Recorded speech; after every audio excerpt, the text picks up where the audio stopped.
Hail to thee, my kindred. I hope you're having a wonderful morning, afternoon, evening, and night, wherever and whenever you are. I kind of forgot to turn off the thing for, so you guys can't hear stuff, because I have to, I'm just leaving a stream to play in the background. So if you heard that, my bad. How are you all doing? How are you all doing? To hell with me? Why are you wishing me pain and to go to hell? What did I do? I've done nothing. I am a kindly being with immense patience and wholesomeness and all niceties, okay? All niceties. Ay, ay, ay.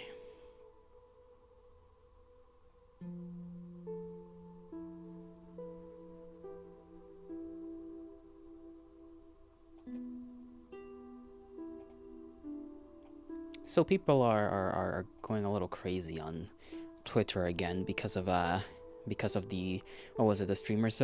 Oh, hail to me, you meant. Well, that's a bit kinder. Sure, bud? Nah. It's not sure, bud. It's absolutely, buddy. And you better add that Y at the end. You hear me? I hope you're all doing good. What was I saying? Oh yeah, Streamer Awards I think happened. Is that what it's called? Streamer Awards? I don't know.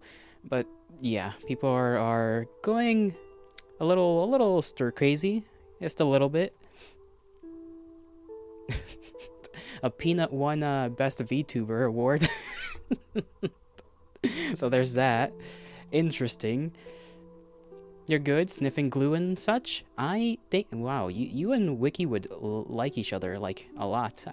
you and Wiki are one in the same. Peas in a pod, so to speak. That's the phrase, right?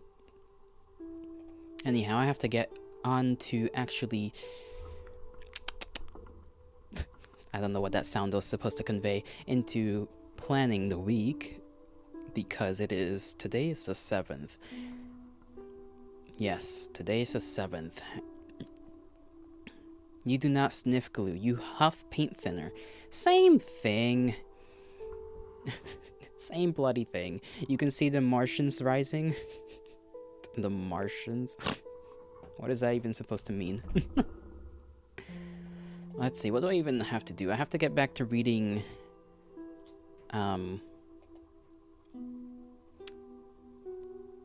What was I reading?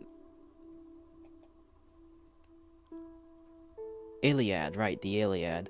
I have to get back to reading the Iliad at some point this week, because I didn't do it this last week. Let me just erase everything that's currently on there. I'll leave Dead Space on Friday. We might not have a random Yap stream this week. Hunter the Parenting stays in the same place as well. Where is the screen that is for the chat? There it is. I don't know why it like went away from me. Yaoi? No! We are not reading Yaoi. I don't think that's even allowed. Maybe on YouTube. On YouTube, I think it can get away with it. On Twitch, not so much. Twitch will just ban you for reading smut. Which, fair enough. Fair enough. I do not blame them.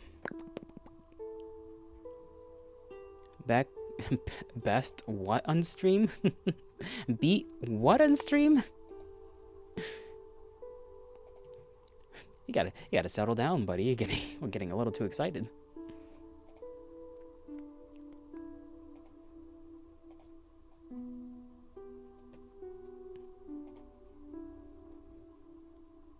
You heard yaoi. Listen, just because you heard yaoi doesn't mean we're gonna have yaoi-like activities performed here.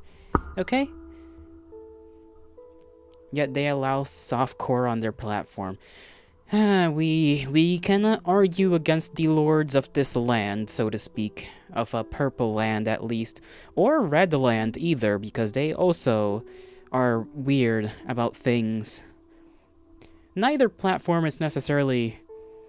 Well, okay, you can argue that one is definitely better than the other, but depending on what you do on Red's site, you sometimes get smacked around for it. Kick it is then. Maybe someday. Not yet though. Whenever Twitch decides to die, I guess. It's still in the process of dying. It just hasn't died yet. Mixer? Psh, that's not even a thing anymore. Mixer hasn't been a thing since I don't even know what year, honestly. Since time immemorial at this point.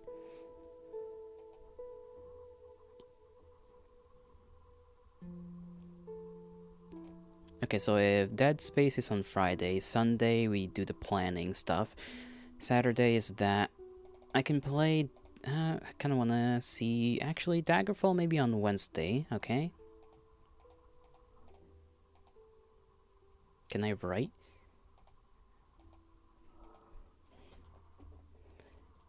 The Elder Scrolls Daggerfall.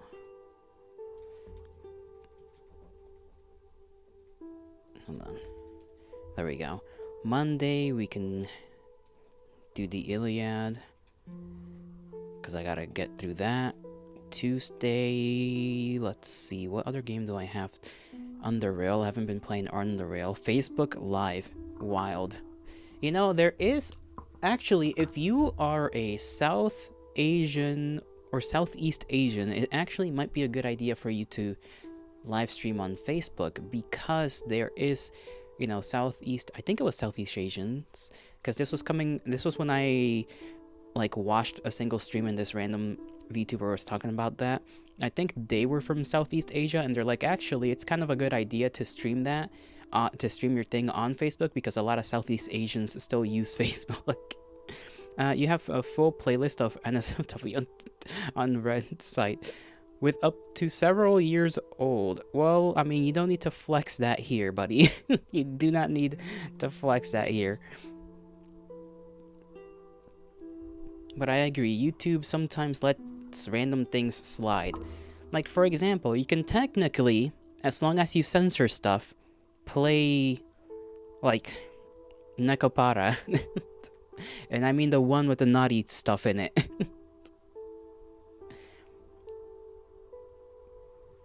Oh, you have found. You don't have it. I mean, you did say... Oh, you found a full playlist. I misread. That's my bad. And the bots with their... with their what's out?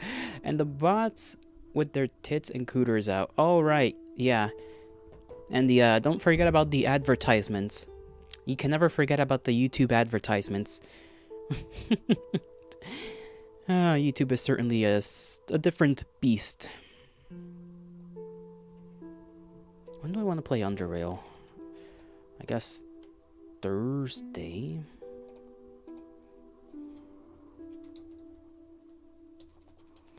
And then Tuesday. Do I have anything else I want to do? I already have Dead Space. I can't really play Sky anymore while dual streaming. Message failed to send. Maybe it thinks you're a bot now. Did it fail to send? Maybe you're being chosen to be smited. You gotta be careful out here.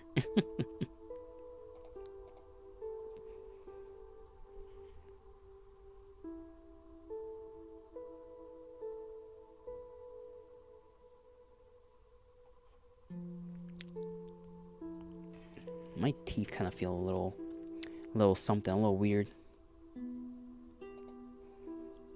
Never mind, it worked. I mean, when you just say things like that, I guess that is truly the surefire way to know. Damn, I think this is the quickest I've almost like finished my schedule ever. I've got everything but one day filled out. Tuesday.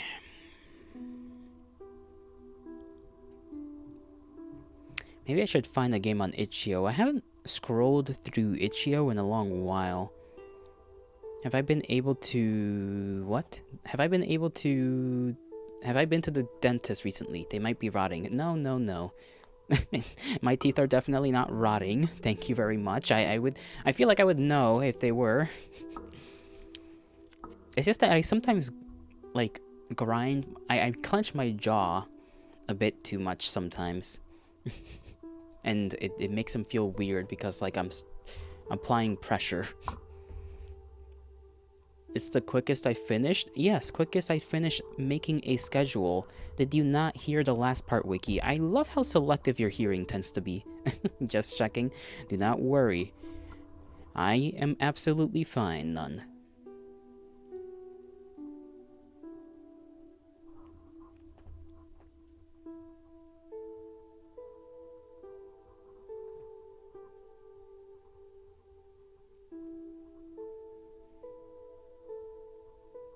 My tooth fell out? You wish it did. Even if it did, I'd at least get $1 for it. Stream over. Not yet, because I would have to then do the thumbnails, I think. Yeah, thumbnails for the stuff. I still don't know what to put on. Let me just scroll through Itch.io real quick. Itch.io. So let's see if there's anything interesting. I haven't done a visual novel in a while. Been nice, bye-bye. Wiki is so ready to leave. Am I that boring? It must be. It must be that I'm that boring. SMH.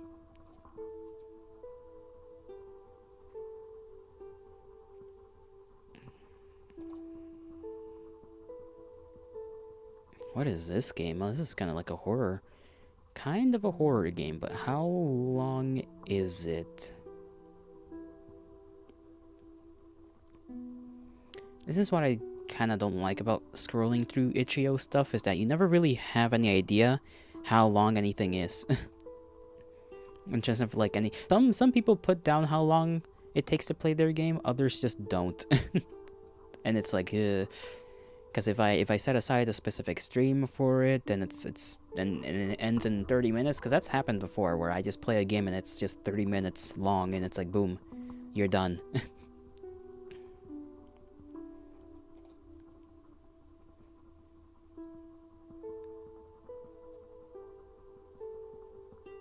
Deathloop, let me see this. Haven't I? Okay, I think I've seen this, like, I clicked on this game like a million times before, and it's not even the full thing. Full thing's on like a different thing. Different page. Garage, let's see. 10 to 15 minutes. Okay, at least this game told me.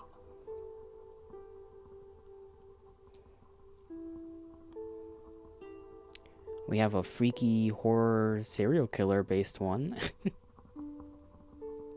Where you play as a cashier. Let's see. Does it tell me how long it is? It tells me there's 9 endings. 9 endings. Beep beep doom beep beep boom boom.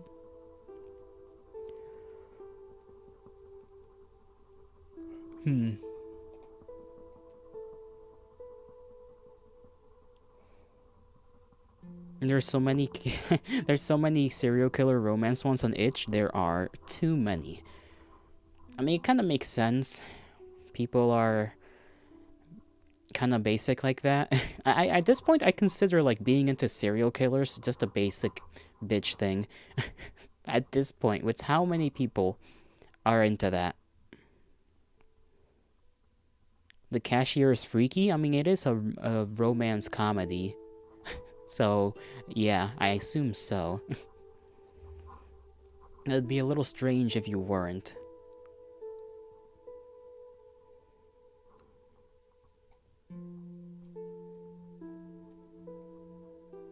And by you, I mean the cashier, because that's who you play as in that game. Oh yeah, at that point, if it's like feet, yeah, it's like liking feet. It's still technically weird, but so many people do that it somehow just shoehorns itself into being normal.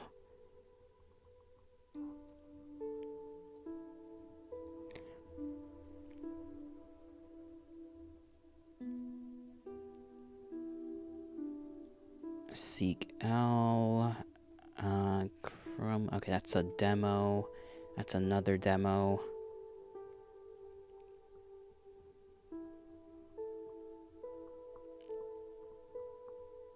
Which is bound. You probably play as a lady in this one. Let's see.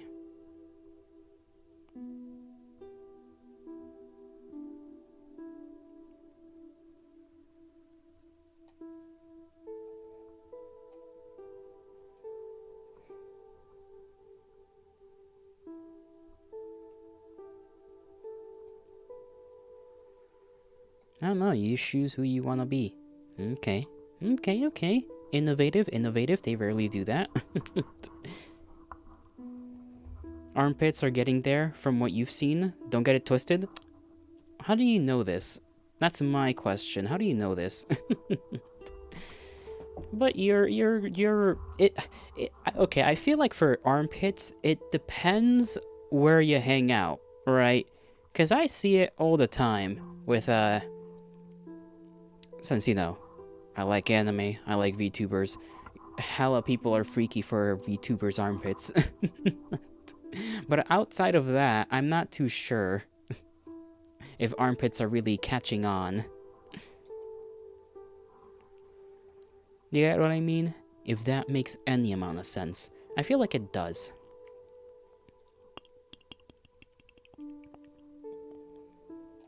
I'll keep this one in my purview, because it kind of seems interesting.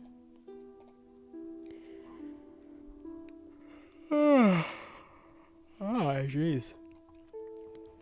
Sometimes my jaw wants to, like, go. No, hey, it's another one by... I actually don't know. Let me look at Carrot's stuff. It's been a while since I've played any of Carrot's, stuff. I don't know if Wiki was around for when I played, Our Wonder. I think you were, maybe at the end. Around. It started showing up more mainstream in the more mainstream stuff you watch. You damn freak. Hand holding is already too much. What if it was never enough? What if it's never enough? What if we need more? We always need more. You can always have more.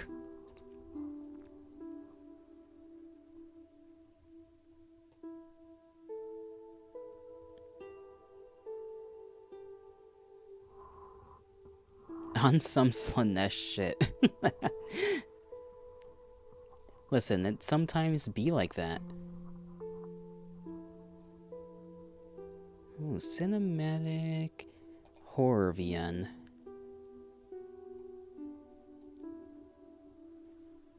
Oh. You know? This one is 30 to 45 minutes.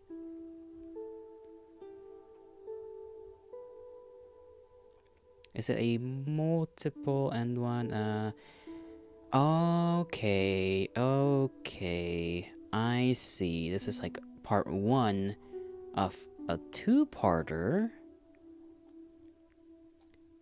Does that mean it's... I gotta check if it's on... if I can put it on Twitch here. I want to see if it exists, because I know our Wonderland did. Don't know if this one does, because this one's technically a demo. What's it called again? Where the spring day... wait, how do you even... Where the day springs red, or where the spring... No. Where the... Okay, the font is confusing me. Where the... I think it's where the day springs red.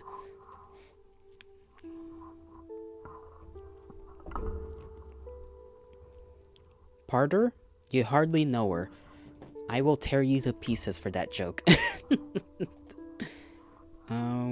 Where the day spring... Okay. It's not on Twitch, so if I want to play it, I'll have to do it under games and demos.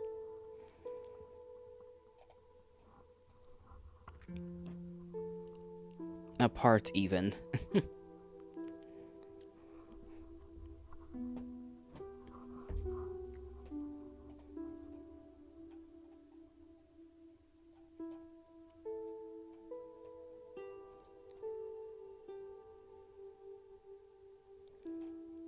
Yeah, I did really like. I don't know if either of you haven't seen me play Our Wonderland by Carrot.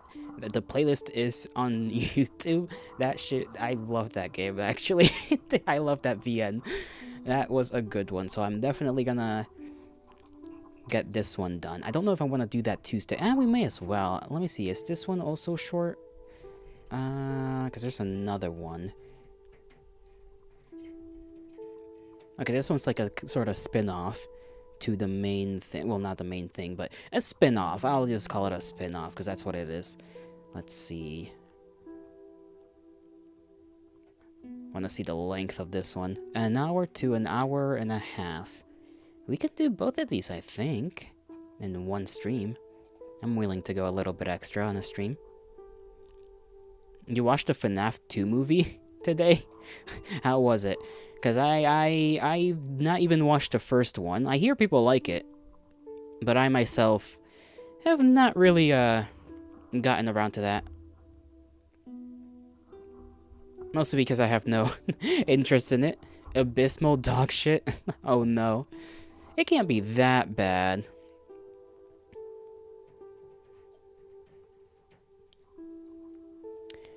Did the thing once again only show up on the Twitch side of things? Caster Labs.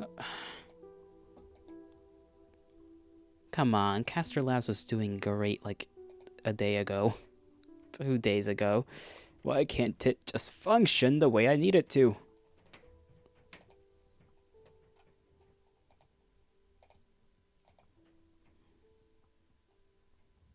It's bad, but you were with a friend, so at least it was funny.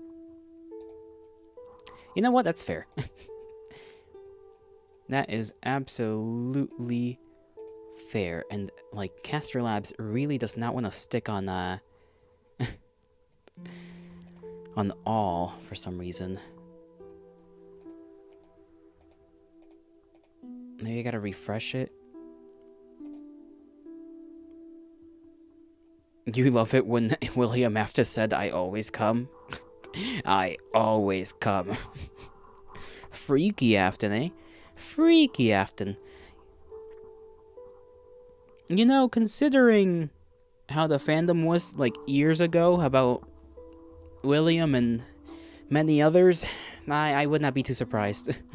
You did silently bark when Toshika was on screen. No! You can't do that!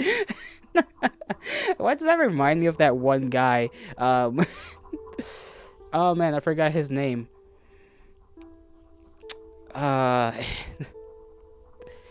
It's like a YouTuber, or I don't know if he was a streamer, if he's like uploaded videos. I used to know his name. But the guy that the guy that's like scared and then he's like, oh shit, I would fuck the shit out of that robot. Like,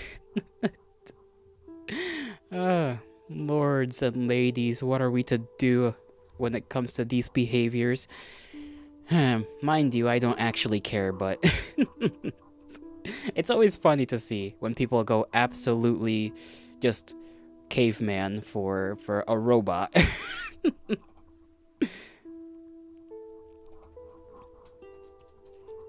Like, bro, you can't even do anything with it. It's just metal.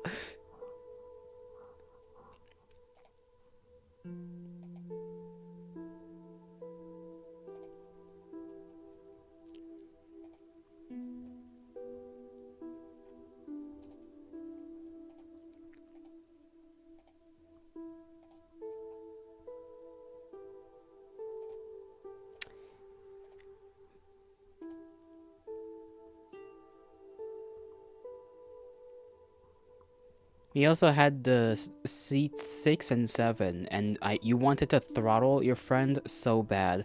Why would you allow that? Why would you allow yourselves to be there? Yap stream? Essentially, Kraken. Essentially. Call me William Afton because I'm about to put a child in that animatronic. Man, I feel like I've heard that one before, and I don't want to know from where.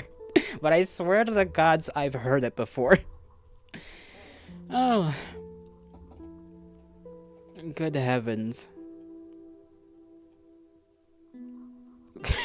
I'm sorry you had to return to this, Kraken.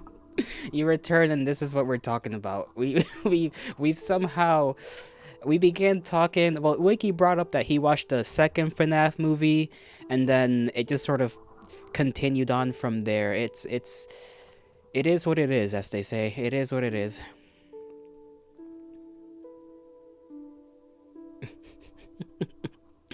But yeah, I haven't.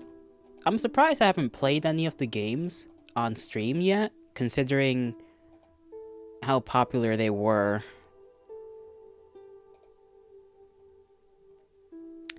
Honestly, would I even enjoy playing any of them on stream? I don't know, because I feel like like, on the one hand, spooky haha, right? I'll get startled and reactions and whatnot. But on the other hand, I've known about it for so long, I don't have the urge to play it, if that makes sense. It is just not appealing to me. Like, maybe if I streamed back when I first began, or back when it was, like, first a thing, why can we say it is what it is, but not it's what it's? Grammar. And, actually, I don't know. It's just, I mean, self-explanatory. No, it's not smooth. It's what it's does not come out as smoothly as it is what it is. It's just all kinds of jargon.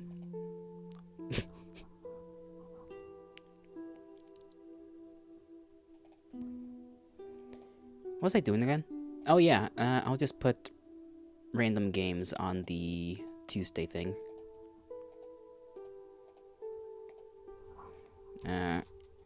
Random games.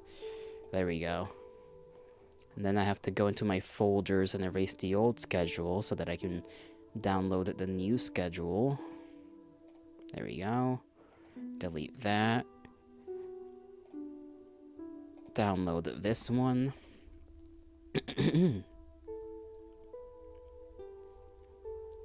There we go. I can technically go and post it now. I just have to make it the words. Well, it's what's it's then. Please, you're making my... It's hard to read. I don't like that. Okay, now I have to go and make the thumbnails. I will show the screen this time around. No need to worry. There will... Can you guys just, like, choke me out with how often I decide to not be able to speak? Like, I need punishment for this. I need to be put in place so that my brain learns to actually grab words and take them out of my mouth in a proper manner.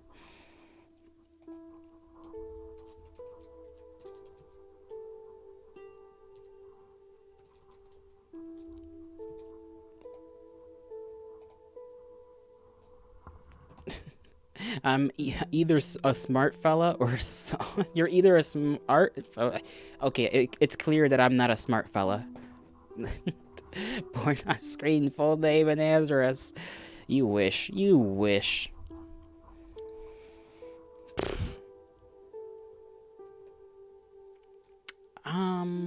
Okay, do I know how to spell schedule? Yes, I do. Okay. Schedule from 8th to... When is the end of this week? The upcoming one, 14th. I have to buy some alcohol. I kind of want to do karaoke again, but this time for Christmas. I just want to do like Christmas karaoke while I'm inebriated. Bank details and all. You would definitely not see my bank details. And even if you did, you wouldn't really gain much from it. I have nothing. I have nothing.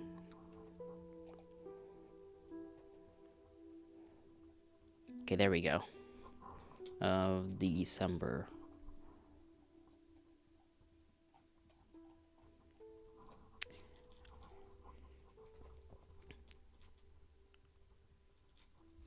Okay, for December 8 to 14.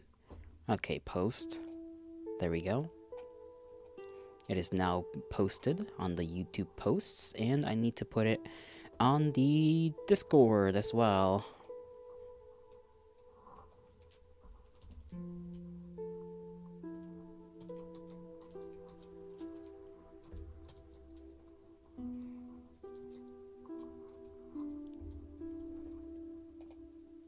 Upload the file.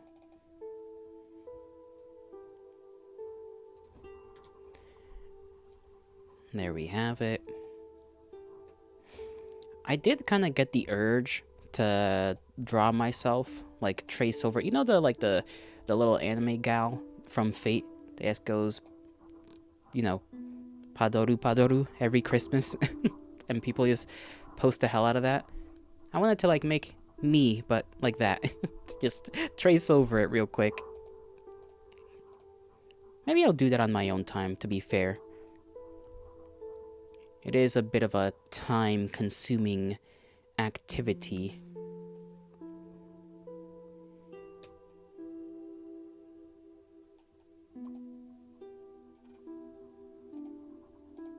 Okay, now that I have the schedule there.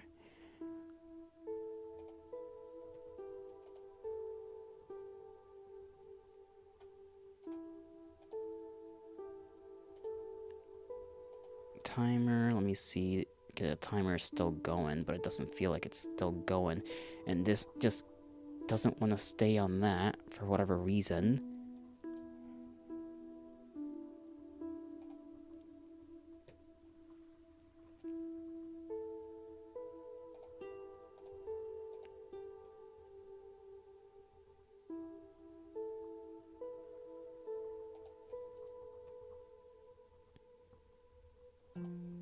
Okay, got that done.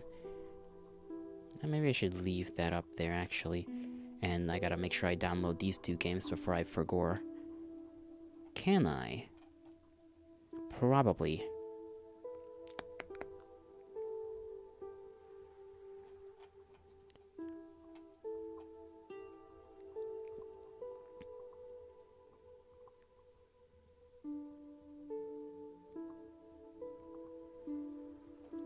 Okay, I can't download this one, I think.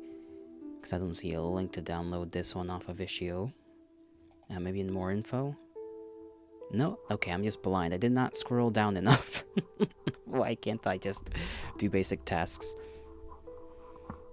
Obviously window... Yeah, that one.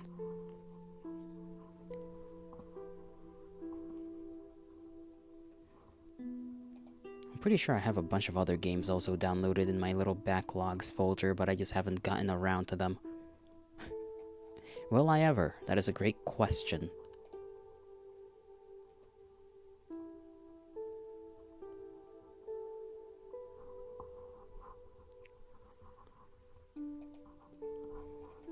And then Witch's Bond. Sure.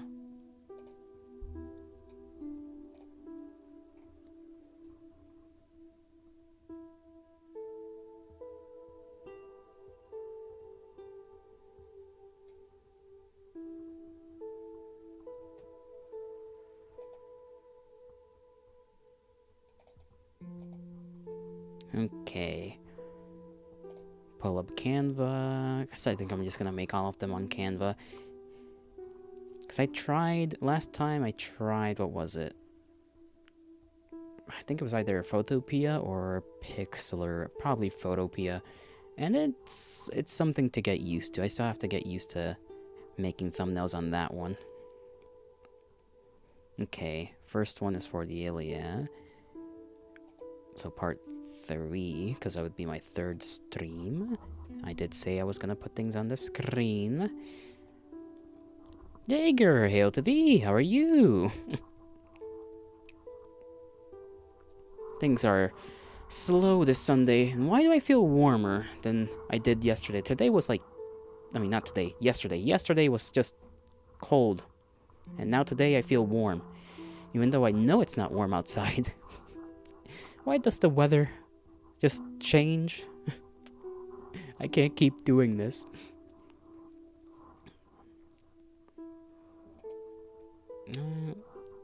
Okay, why is Twitch telling me something? Alright, Twitch, settle down. I do not need to know everything.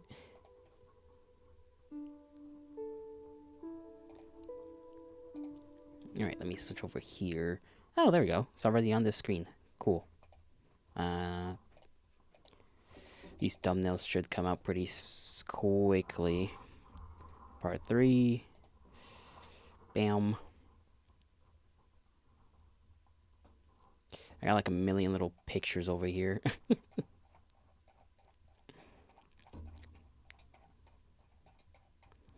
You know, every time I try to like delete a couple, I still got Michael's little face there. Oh, damn. A little angry face. I love that face. I will always cherish that little angry sprite of Michael. Nice horns. Am I a demon? Nah. I'm just a little sheep wolf man. It's complicated. It's admittedly a complicated thing to explain.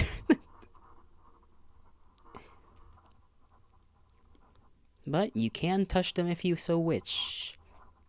I would not blame you. They are smooth looking. And no, I do not polish them. Scroll, scroll, scroll. What do I want to... I guess I'll just use that little face. Put this in the back. How do I do that again? Over here. Boop. Bam. Alright. That's 1 out of 3. Or 1 out of 7. I don't know if I'm gonna do all the thumbnails for the entire week, because I always do manage... I've been reusing the same thumbnail for Sunday's streams for a while now. So I don't think I'm gonna change that one up. But why are you trying to scare me? None. Why are you screaming boo? Did I already press download? No, I didn't. I'm just going crazy again. You made me forget. Get better material? What do you mean get better material? What did I do? I've done nothing, and you demand more of me? That is heinous. You're not allowed to demand more of me after I've done absolutely nothing. What are you, crazy?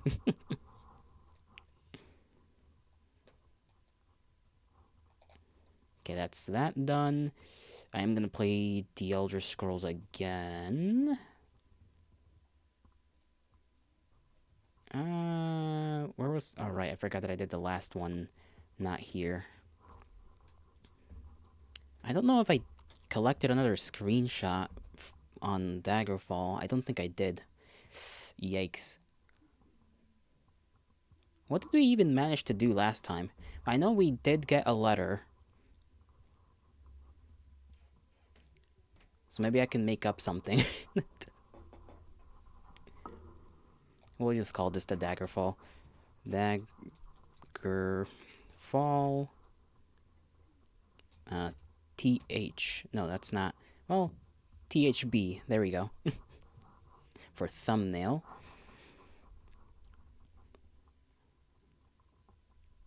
Man, I really did forget what I did last time.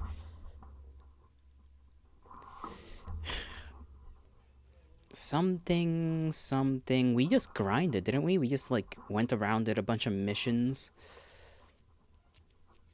And yeah, that's about it. Until we finally got a letter to go meet up one of the royals. I think it was Sentinel.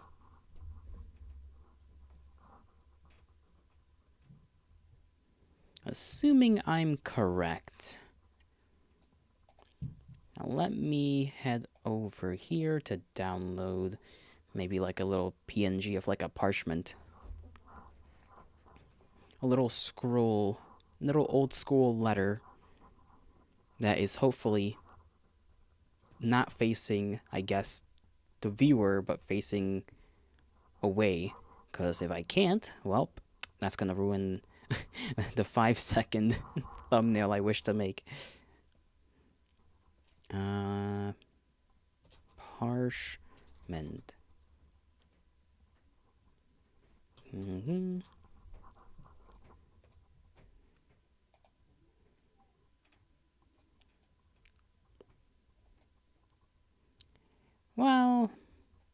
I mean, some of these can work if I angle it kind of funny like.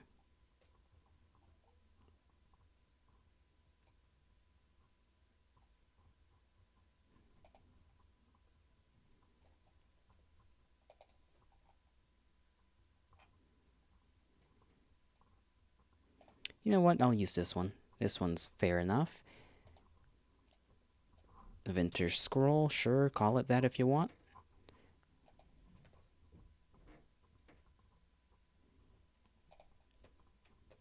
I also need a background. Can I just look up some random medieval city and use that as the background?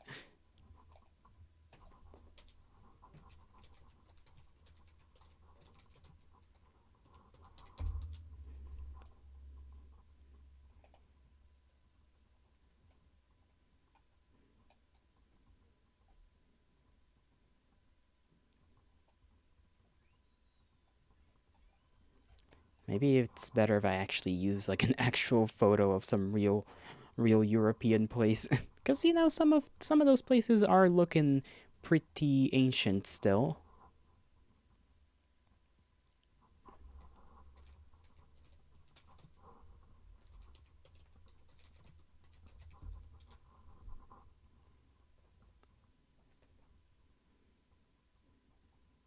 Let's see.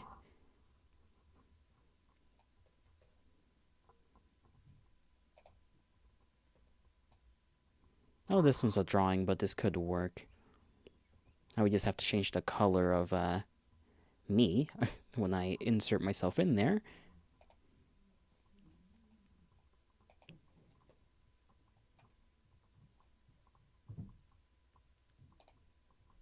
Don't know if I could change the color of the Daggerfall title though. Hey Yellow, you know why Anvil in Cyrodiil is called that? No, actually, I do not know why Anvil in Cyrodiil is called Anvil. Is it because there's an anvil? Or is it because it is anvil shaped?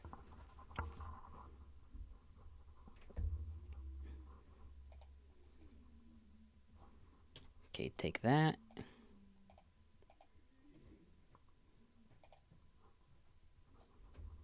Because it is under Hammerfall. Oh. Okay, now that's just kind of that's kind of funny.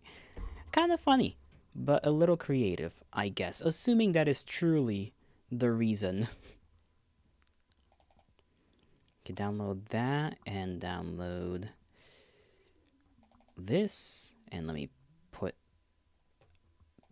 this thumbnail in the folder where it belongs.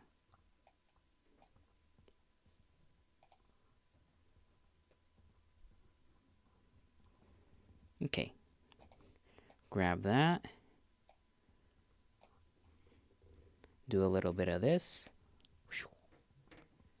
then a little bit of this. I might have to leave it as is, because otherwise it would fade a little bit too much in the background. Go like that, maybe?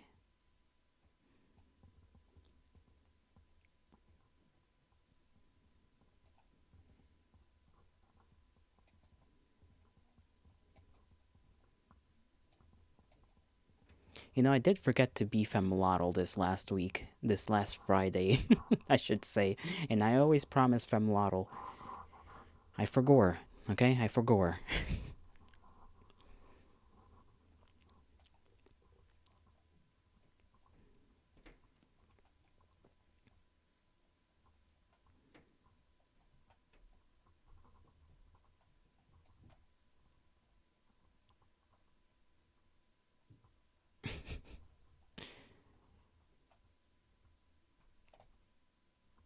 Oh, give me that. Do that. Put it one layer behind. Well, then it kind of looks awkward. Unless I'm like right here. And then let's see if we can actually edit the thing to be a little bit more aligned with how the background looks. Probably won't be perfect.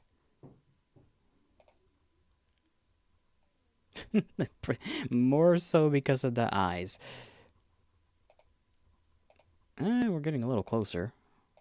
Hazel. Hazel kind of matches.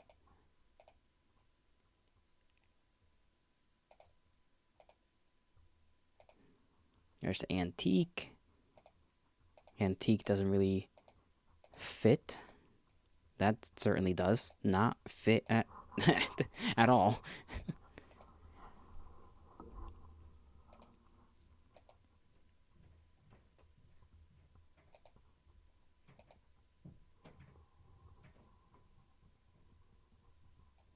I'm not sure. Let me see all maybe. Cool, vivid.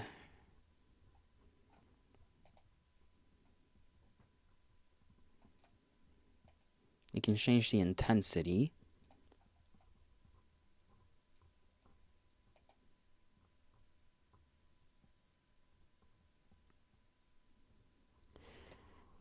Caster Labs is only showing up again on like one thing. I'm starting to think this is just not working out. Might have to use another freaking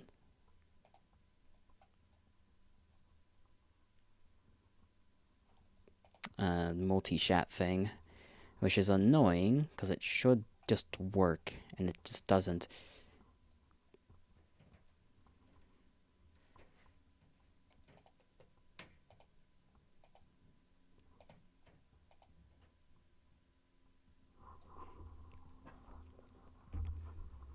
It's kind of strange. Daggerfall doesn't have any mods, any mod making other regions of Tamriel, at least that you know of. Morrowind and Skyrim have. You think it'd be easier to do it in Daggerfall? I think it's probably just lack of interest. If anything, it's most likely just people aren't interested enough in Daggerfall as is. So maybe that in and of itself is just enough to not. Because if you don't have enough people playing Daggerfall, then you don't have enough people who would be interested in making that kind of, you know, mod.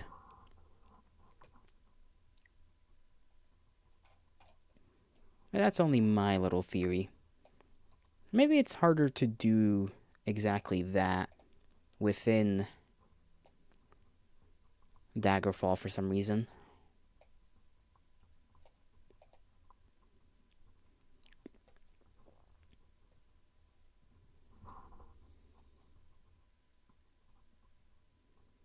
Yeah, that's good enough.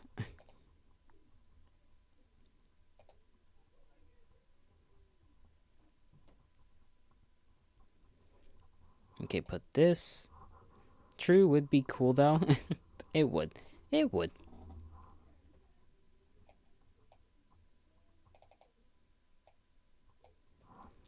Okay, we did one for the Iliad. What's our schedule? Random games. Underrail. I'll have to do another one for Underrail. I think for the Dead Space one, it's going to be pretty simple as well. All of them are going to be relatively simple. My thumbnails for YouTube are never too complicated. Mostly because of the limitations of this particular site, but it is what it is. Let me see what the other one that I used was, unless I've just kind of been remaking them from scratch every time. I think so. That's fine, I'll keep that one there.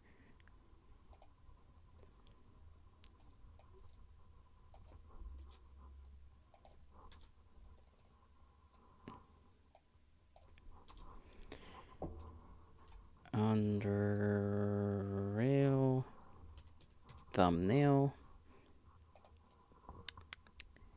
Oh god, if I can barely remember what if I can scarcely remember what I did in freaking in Daggerfall, I'm gonna remember less about Underrail. Did I even play Underrail last week? I may have done so.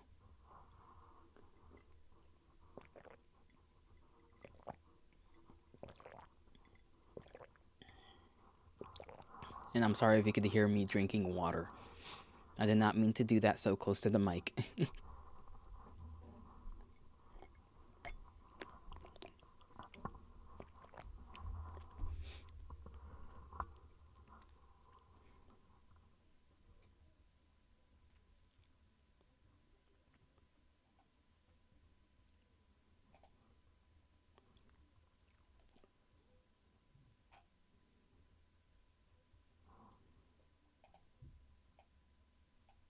Hammer. Me. Me with hammer.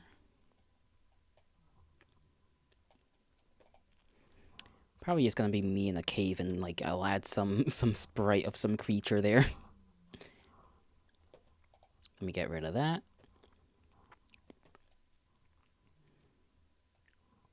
Actually, let me restart Caster Labs real quick. Let me get rid of that.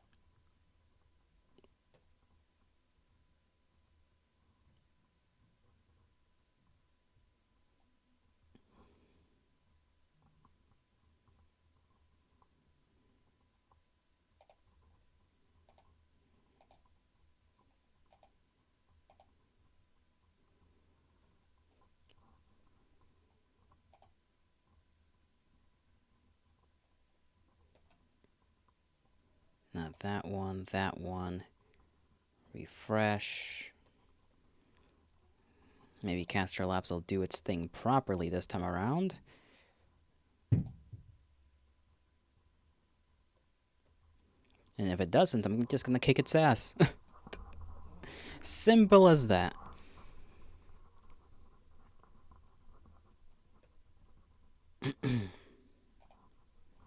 Alright, bring that back up. I need to find some random cave. Yuki! Hello. How are you doing, Yuki? I'm just working on making thumbnails right now.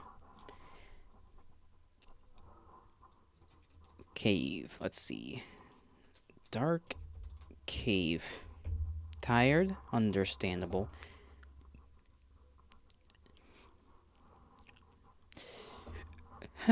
Man. I don't want to be waking up early. Again. Like early.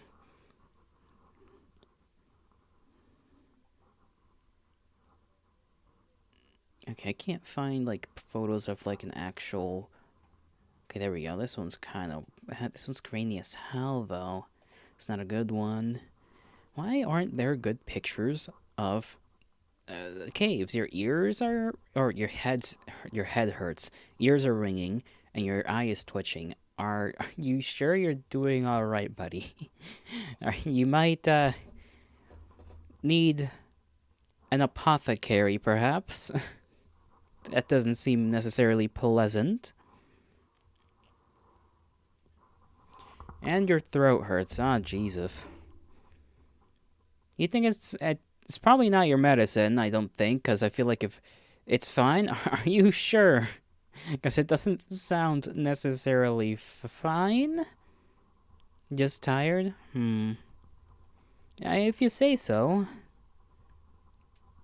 Just, make sure you do take care of things if they don't necessarily get better, yeah? Can't leave it up to fate sometimes. You cannot leave it up to fate.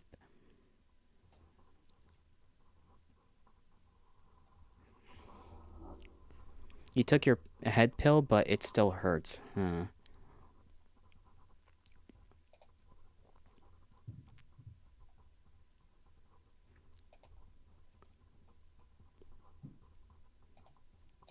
I'll take this picture. And probably use that. How am I?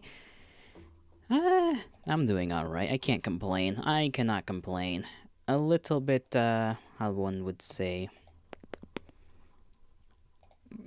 slower?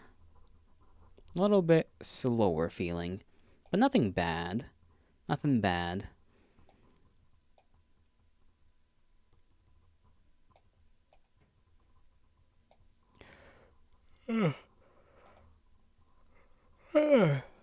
My mind is trying to get me to think about things that I don't want to think about. Not in a bad way, just random bits and pieces of rage bait that I've collected in my brain.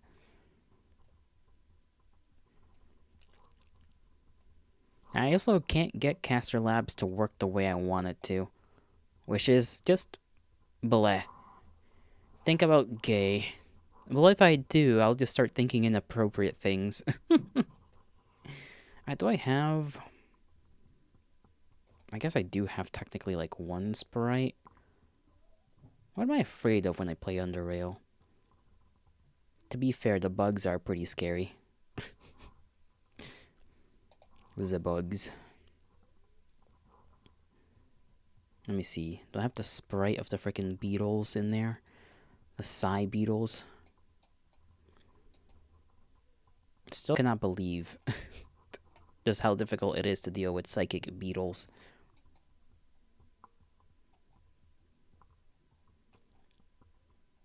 Especially if they have one of those bigger ones around. I swear I had it in here somewhere.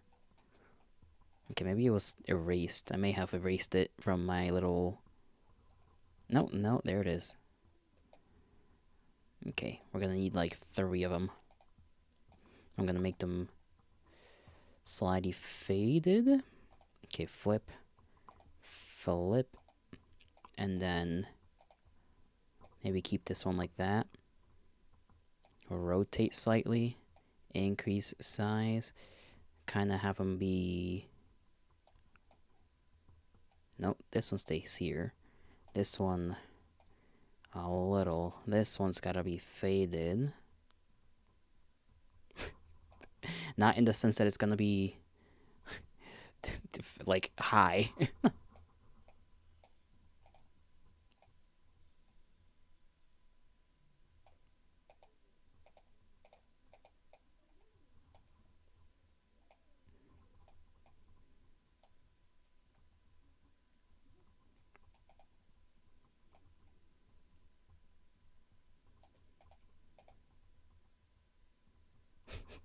That's not really a good one, is it?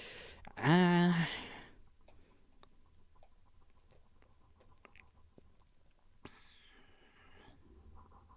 let's get rid of these.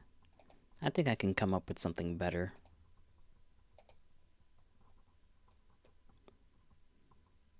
You should put a moth there. They are scary.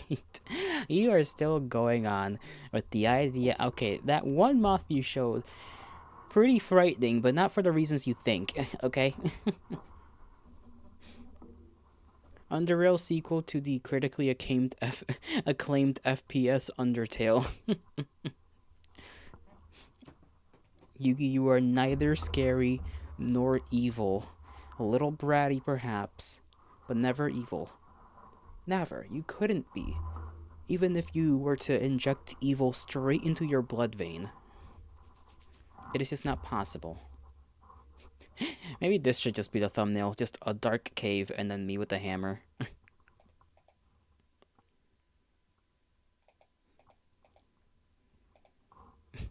That's it. That'll be the Underrail freaking thumbnail.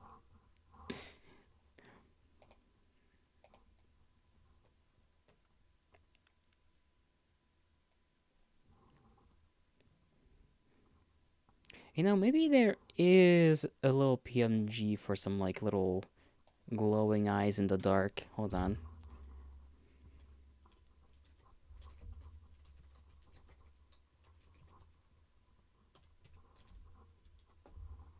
Lazy, lazy, lazy. Well, can you blame me? Could you truly blame me? I am not smart. I am like a little guy. Made of dumb.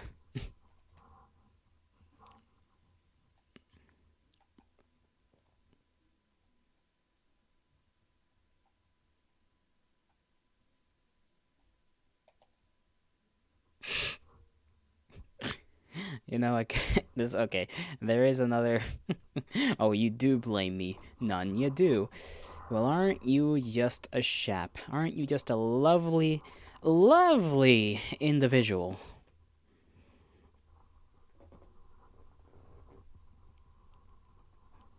I don't know why I said it that loudly.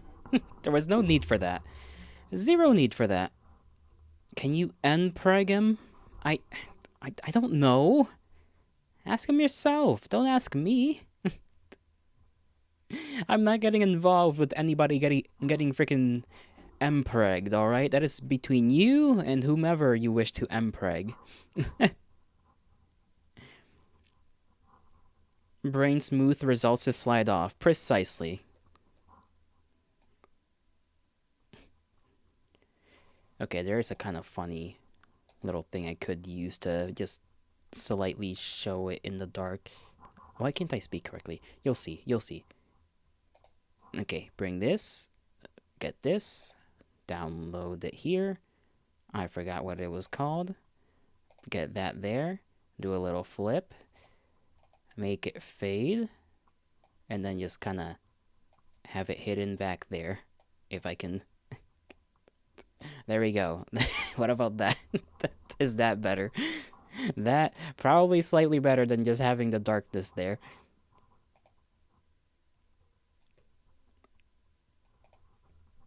Get rid of this older one that I just downloaded.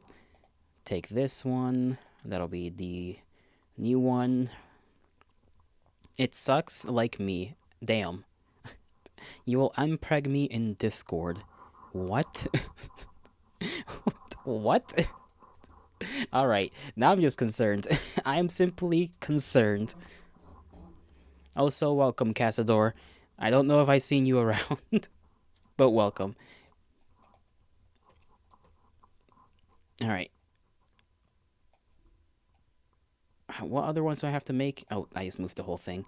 Underrail, I already did Daggerfall and the Iliad. Dead Space is basically going to be the same thing. What episode of Hunter the Parenting was I even on? 3.8, I think. Have a smaller, less opaque Todd Howard hiding nearby. Oh, maybe I should. Did I make my own avatar? No. I used a character creator. Yeah, 3.8, 3.8. Maybe I should. Hold on. Damn it. Okay, I can do that. There we go. I could do that. Slightly opaque Todd Howard. Can I find a Todd Howard PNG? Todd Howard PNG. I can just get full body Todd Howard. I hate these like fake PNGs, bro. The ones that are just like there and it's like I know which ones are fake now, but like God, I hate it still. Just like scrolling through one, especially if it's an image that actually would be very nice to use. Is that why I can't draw but have a nice PNG? Yes. Yes, it is. You think I made this thing myself? I suddenly popped up, so the algorithm is working in my favor today. It better be. It better gosh darn be. Why is there a bald Todd Howard?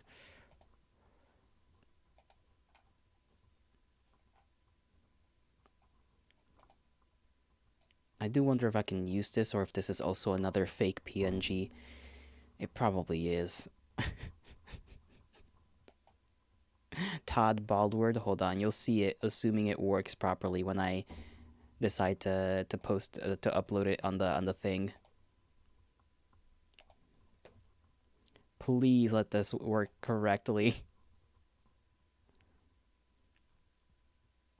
Downloads. Okay, which one was it?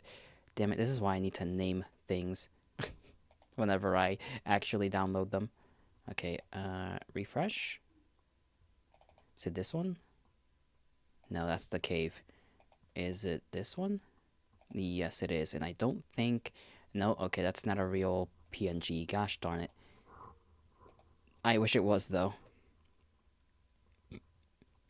I have to buy the hair in a separate and the store shop.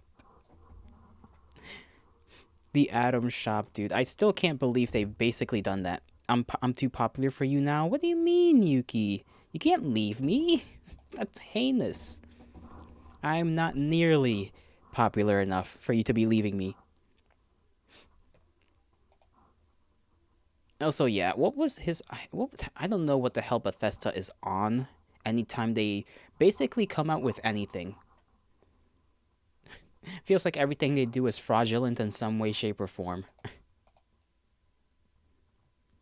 We're just gonna have to take normal Todd Howard, normal Todd Howard PNG, no bald Todd Howard, because unfortunately that one was a fake one, fake PNG.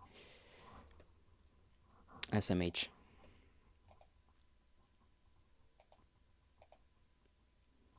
I think it's this one. It better be that one. Scroll, scroll, scroll away. There we go. I'll just put him here and like he's peeking around the corner if I can line him up correctly. Right? Yeah, that's about right.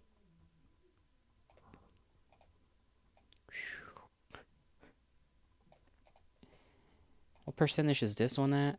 20. This one's at 27. Maybe 30 would be fine, no? 30? What looks better, 30 or 20? I guess the difference is barely noticeable.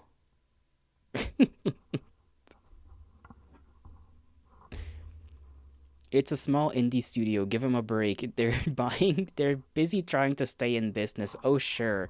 The small indie studio that has been around that, like, since the 90s or whenever they've been around. Truly the pinnacle of indie studios. 20% you say, Yuki? 20%.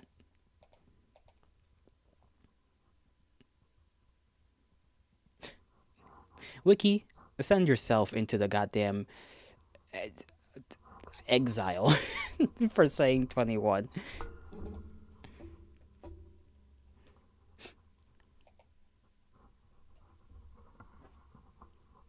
Skyrim sales withdrawal is hurting Bethesda? Come on, you don't have Skyrim on your smart toothbrush. Man. I feel like it just needs to end. It like the whole thing, the entirety of the Elder Scrolls needs to end. They've run out of the people's, how would one say, the people's favor. They've overstayed their welcome.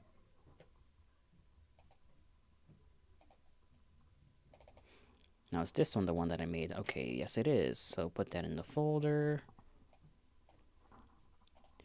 Off to the Dead Space one. Because I think it's Dead Space.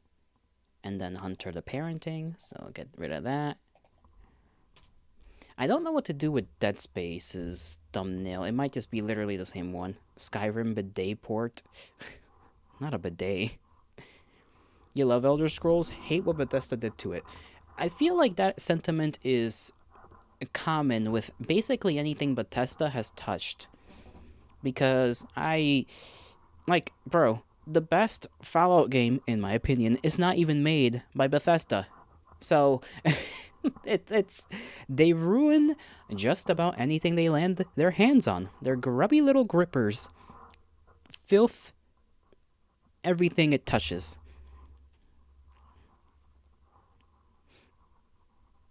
Yeah, they make the lore less complex, or they just contradict themselves when they don't need to. What's wrong with 21? Everything's wrong with 21. Everything. What is not wrong with 21? Fusro fire hose of water launches you into the ceiling. Firehouse, sorry. I read that as fire hose, I don't know why.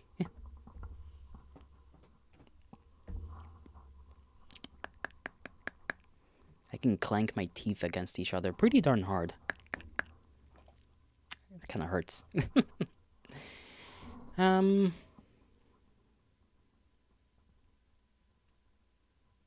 I guess I can get a screenshot of some like terrible looking necromorph thing and then use that. Let me see.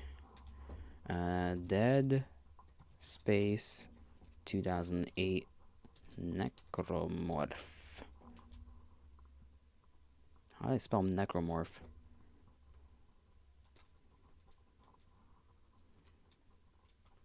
There we go.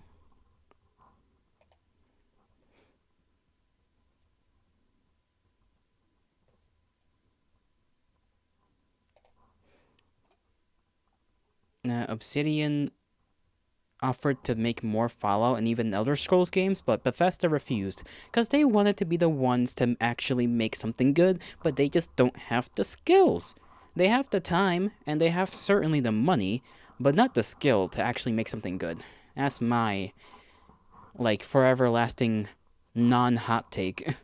You doubt we'll ever see Tamriel in full with Bethesda on the reins? Necomorph. Oh goodness, why do I feel like somebody's drawn that before? Someone's definitely made that before, I swear. There's no way they haven't. Just like some poor anime cat girl, all fucked up and necromorphized.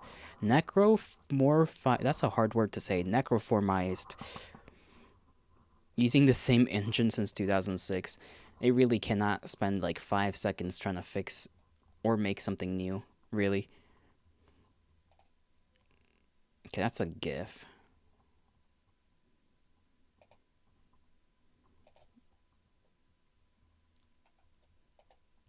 And I guess I can grab up the concept art. That's alright. That's not what I'm looking for as a background. Then I'd also have to look for the title.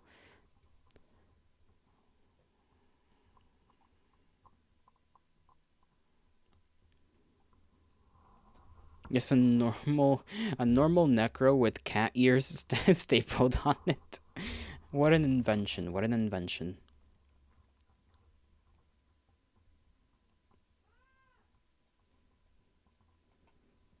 Nah, but necromorphs are just awful. They gotta be one of the spookier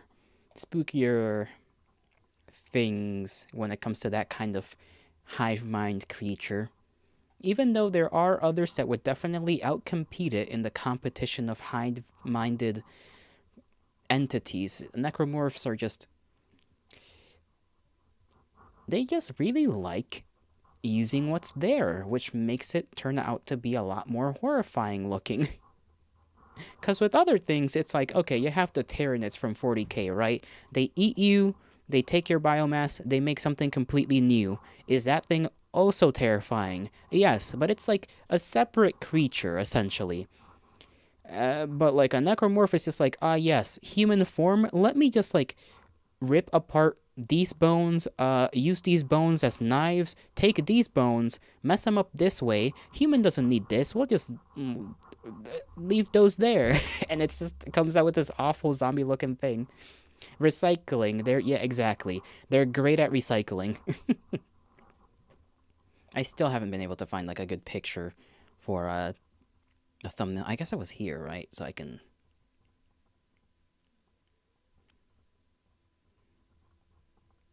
use this image. This is what happens when I don't screenshot things. It's just hard for me to remember to screenshot while I'm gaming. Okay, delete that. Upload. And since we were already here, use that image.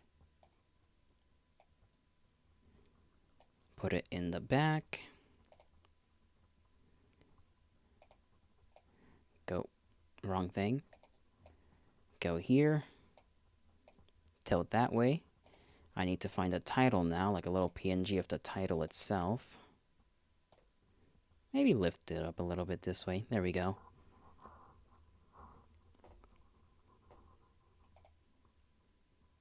Now let me see if I can actually find a PNG of the title. You would be surprised how hard it is to actually find the title itself. Gotta get back to work. See ya. See you around, Cazador. Thank you for coming by. May the gods bless you. May the stars shine in your honor.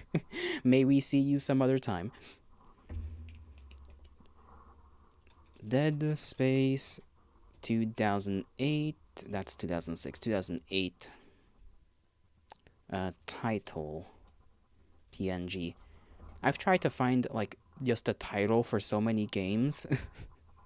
And it's like sometimes you find something, sometimes you don't. Most of the time you will not find a little PNG of the title itself. Which is a shame, because that does make titling things a lot easier when you can do that. View file. I actually don't know if this will download correct. Nope, nope, do not copy. Okay, save image. There we go. Dead Space 2008 title. Goody goody, we got that. Hopefully it works. Blessed are they who have made things easier on my life.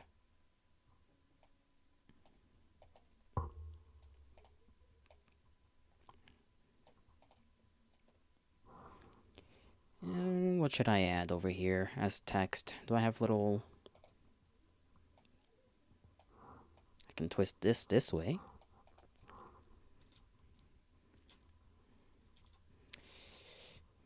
Let me just go blah blah, blah blah blah, so that I can actually look at which font I want to use. There is this one. Last time I used this one, there was one I really liked that I used a long while ago. Maybe not liked, but tolerated.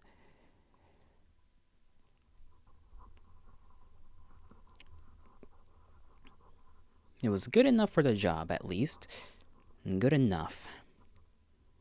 And I cannot seem to find it. Let me see. Can I just type horror? Okay, this thing's awful when it comes to finding anything that's font related. Okay, that's apparently needs to... You need to get the premium for those. Okay.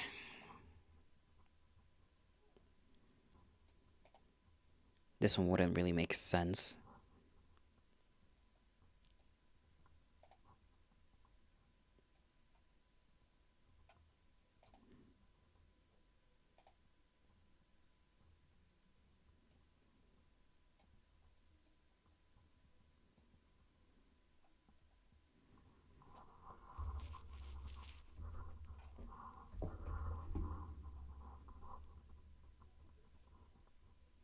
Maybe we'll run this one for now.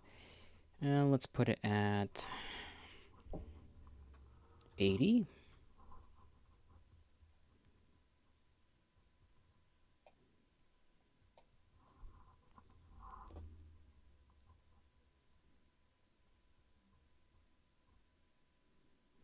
Don't know what I should write. I do not know.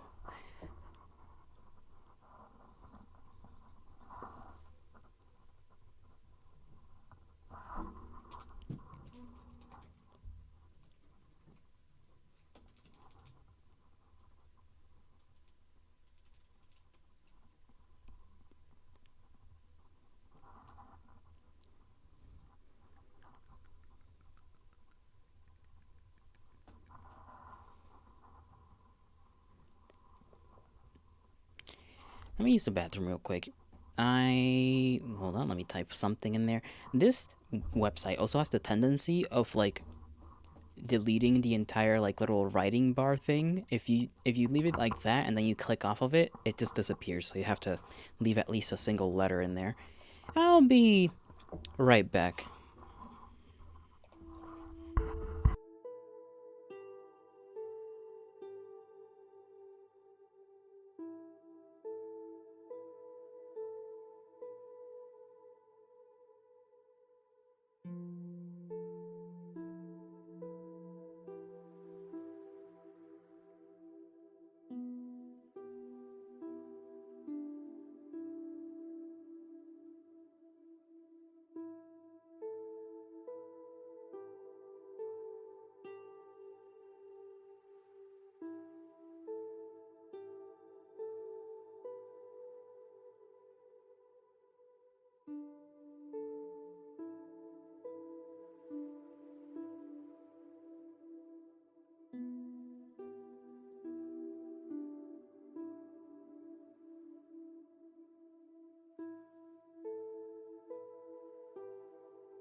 Alright, I've made my way back. I did not get lost, I swear.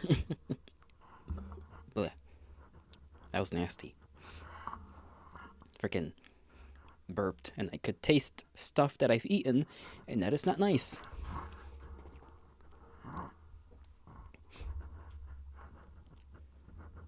Alright. Um, man, I did think about what to put here, and I just kind of forgot. First of all, let me change the name of this. Dead Space Thumbnail. There we go. I thought of what I wanted to write here, and I forgot again. Just completely went out my mind the moment I came out of the bathroom. This is not efficient, to say the least. Now I'm gonna have to think on it again. Um,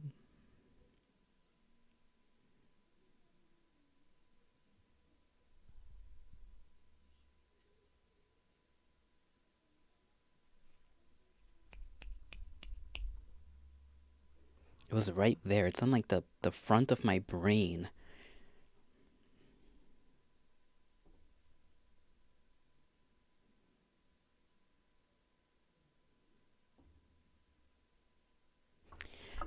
Okay, it's probably just gone. It's probably just gone. I cannot bring it back, whatever it was that I wanted to type here. Damn it! I'm saddened.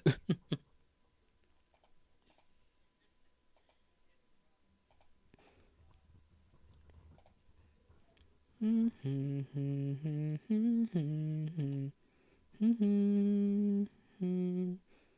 I should just leave it blank.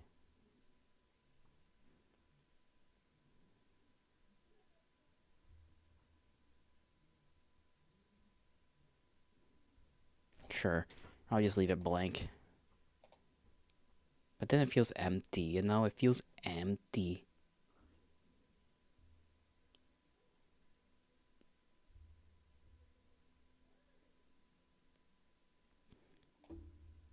Maybe if I put it there, it will feel less empty. If I put it right there. Yeah, that does work a little better, I think.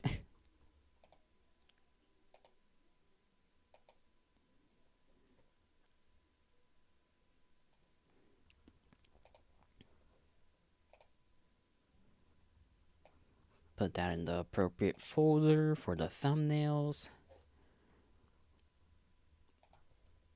Now on to Hunter the parenting.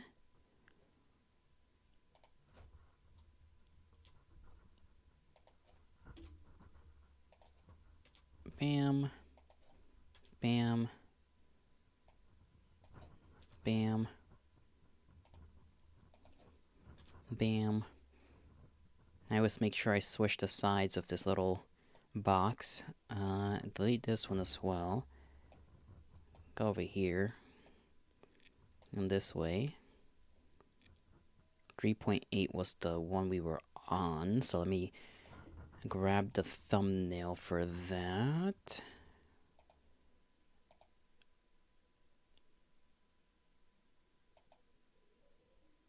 Yeah, leave that page.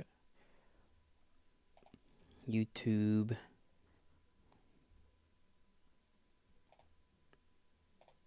I'm gonna sneeze.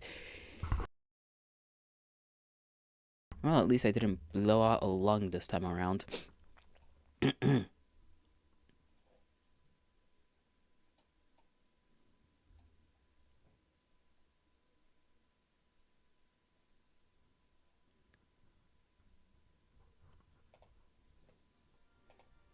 Okay, take that.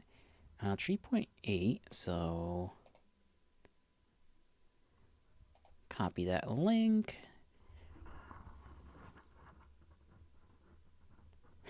Want an out of context line from the episode?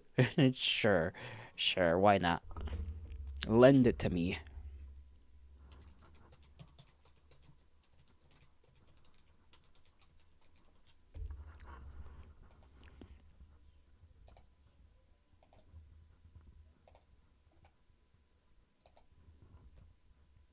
Save image.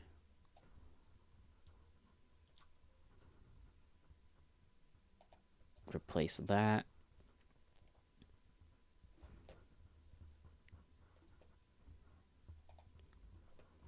Go over here.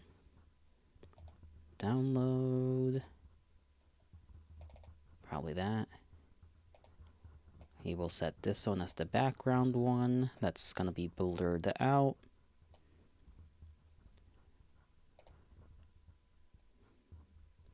Bam. Then we go to edit. We go to blur.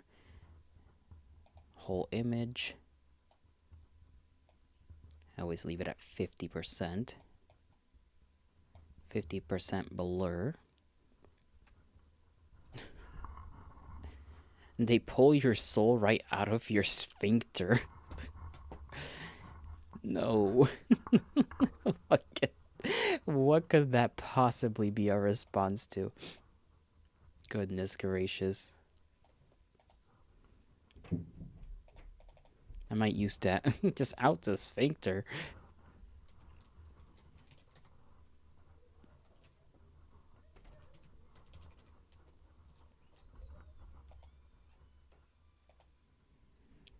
Probably should make this a little bigger. Oh. I gotta extend the words. Extend the words.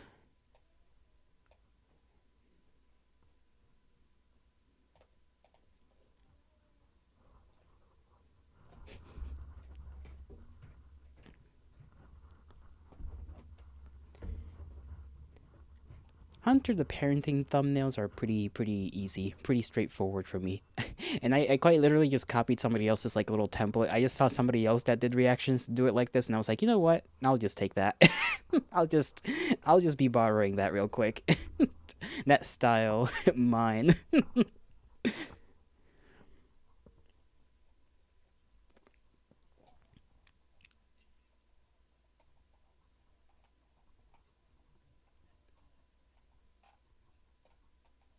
Let's see, where's my spooked face? There it is.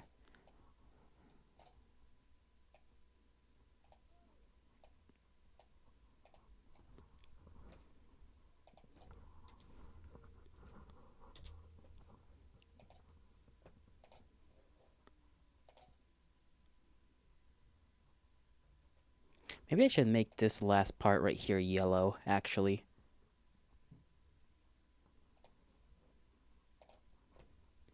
Do it like that. You think it looks better if it's all white or if it's like this with the yellow? Because the issue is I can't do a little border like that where it's like around the letters, not on this website, unfortunately. I wish I could. It angers me that I cannot. So it kind of looks a little, because of the blurred part in the background, I feel like it looks a little awkward.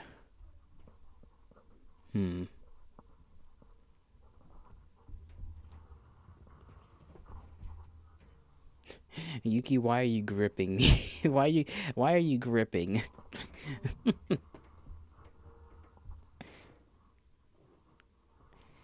I do not know if that is you threatening to grip me, threatening to grip someone, threatening to just be gripping in general, or if you're like, I'm gonna grip you specifically. Like, I don't know.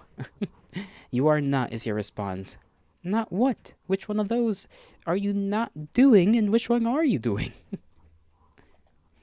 Oh yeah, I completely forgot that I also had to do a thumbnail for the random games. Neither. Okay, that's your response. Neither. You know what? I'll download this one and just put it on replace. No, it doesn't replace it automatically. Okay, never mind. I'm just foolish. Delete that one. Put this one in the folders. We got one more to go. One more to go. And that is the...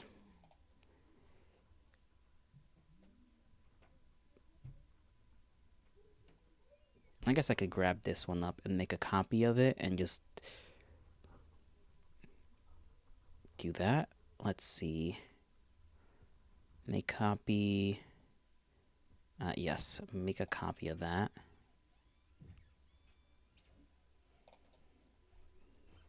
Just call this one random games because I don't know what I'll play whenever I place this thumbnail. Or I do know, but I just don't want to make specific thumbnails.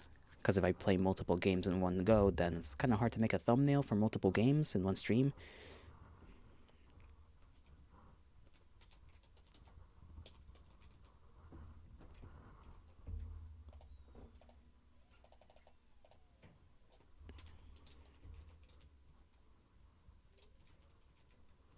I'm gonna have to shrink the letters a little bit so they all fit nicely there.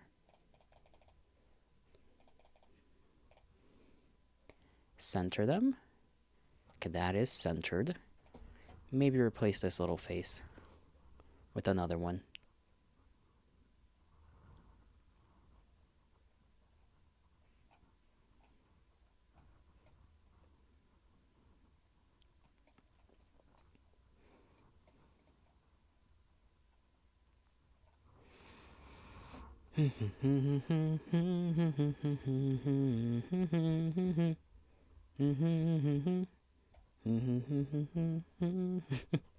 Maybe I'll just put Fumaro just there.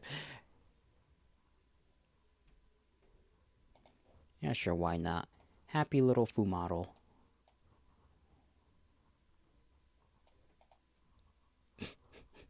Will this attract an audience? No. But is it kind of silly? Yes, and that is all that matters.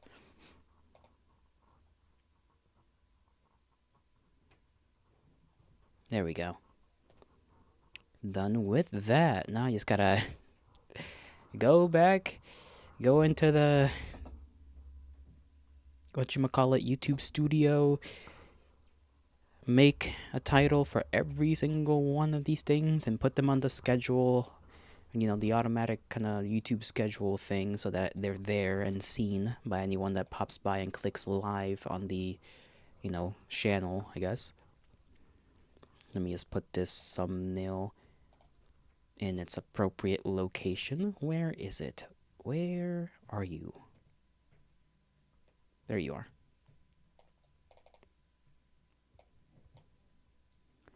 Let me just take a look. 1, 2, 3, 4, 5, 6. That's correct. I'll have us hanging out over here now because no need to look at anything there anymore.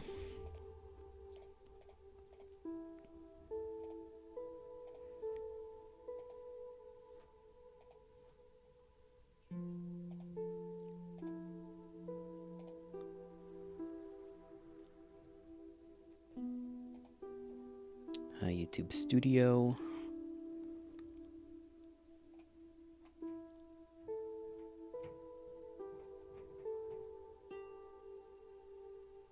Sorry, my brain just died. Go live, schedule streams. First one in the week is gonna be the Iliad, so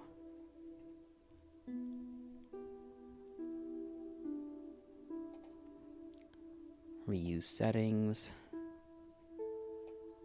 All I gotta do is change the title and change the thumbnail to the one I just made.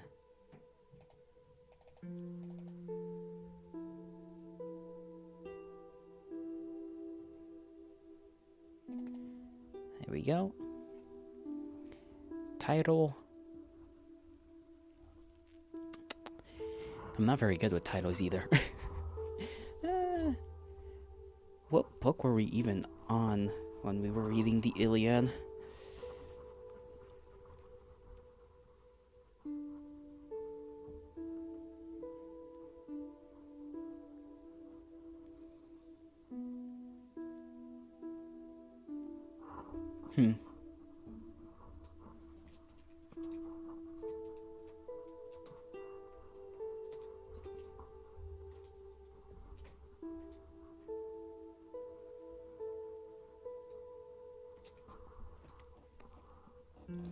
And that title's gonna have to be good enough. Okay, next. That's for Monday. I'm double checking that it's Monday that I do that. Yes, it is. Go back here. Done.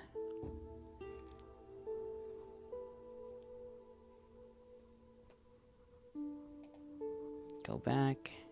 Schedule for. I'm gonna have to make a new one, but I can still reuse one of these. I don't know if YouTube has like a random, like how Twitch has a games and demos type of category. I don't know if YouTube has its own to use. Let's just go with this.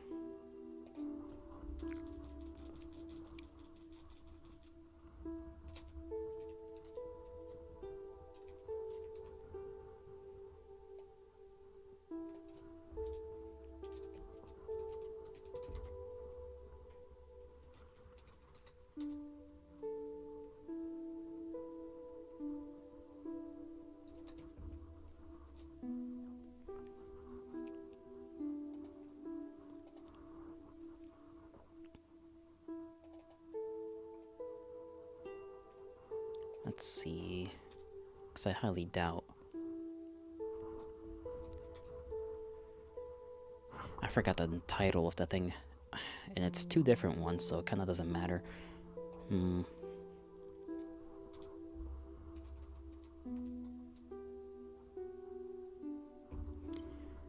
It does say IO games, but I don't know if that refers to like the other kind of IO games, or...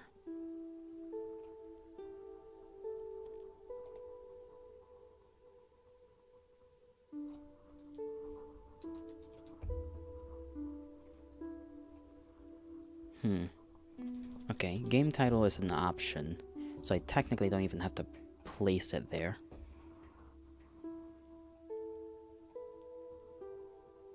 That's fine, I think.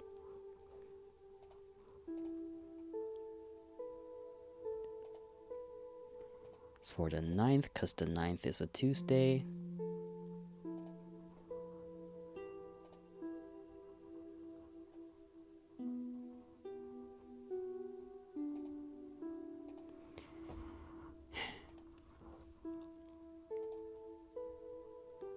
Wednesday, we got... What do we got on Wednesday? Wednesday is Daggerfall.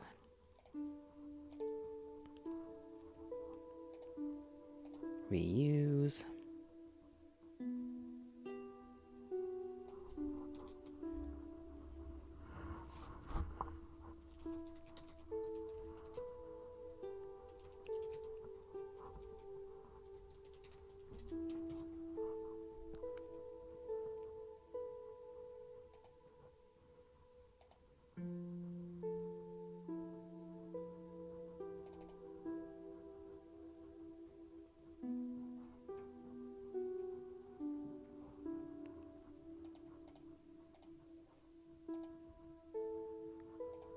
Wednesday is the 10th.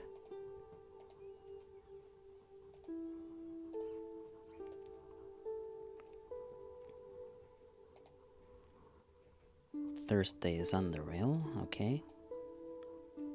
So 10th is Wednesday, 11th would be Thursday.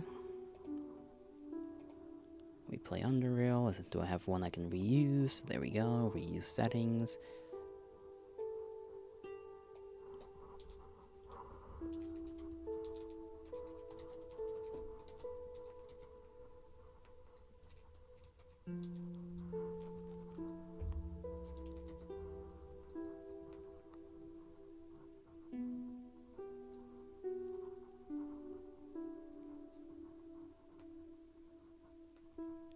How do you spell weary? That's not how you spell it. Maybe autocorrect will... Nope.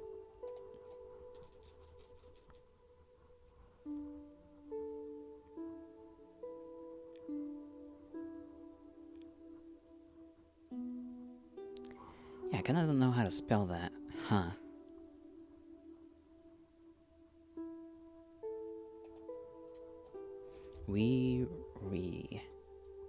There we go.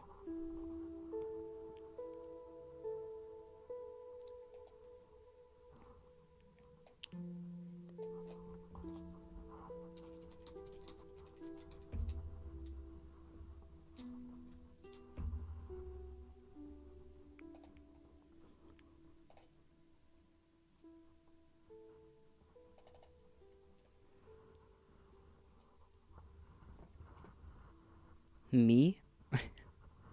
What about me, Yuki? What about me?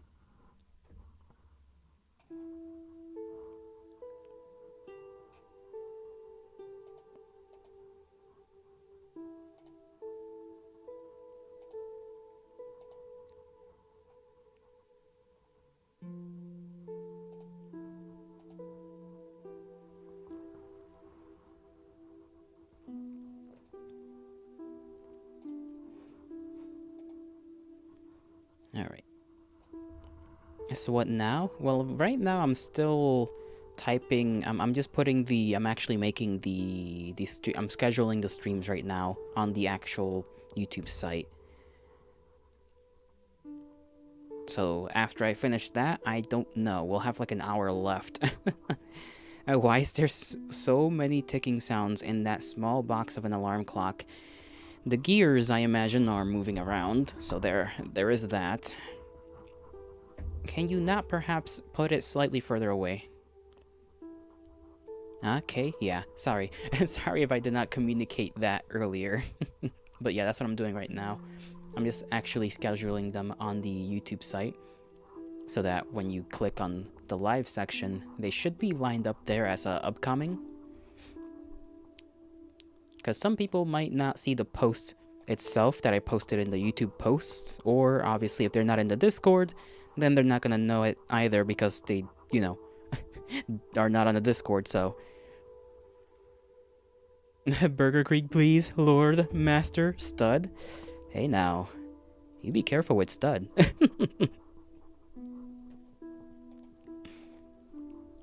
What's on Friday again? Dead Space, that's right, Dead Space. Okay, there we go. Reuse settings.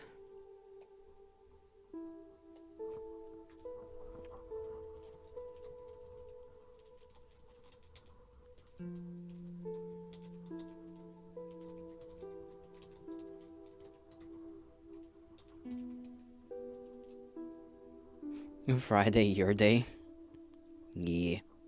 Friday's everybody's day. Fridays is a good day.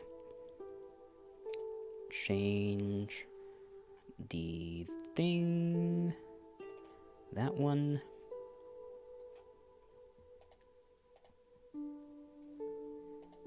Friday is on the 12th.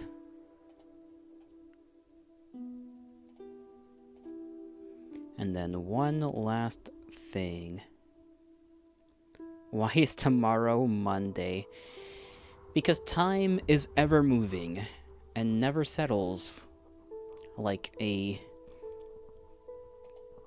I actually don't know.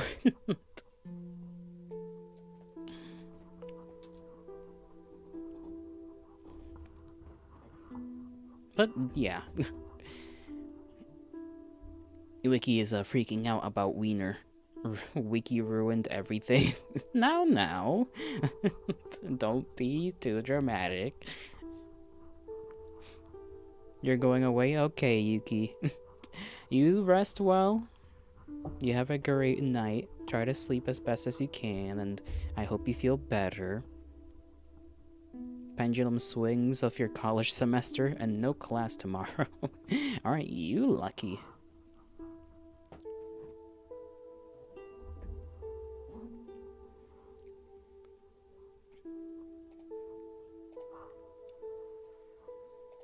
Okay, Hunter the parenting.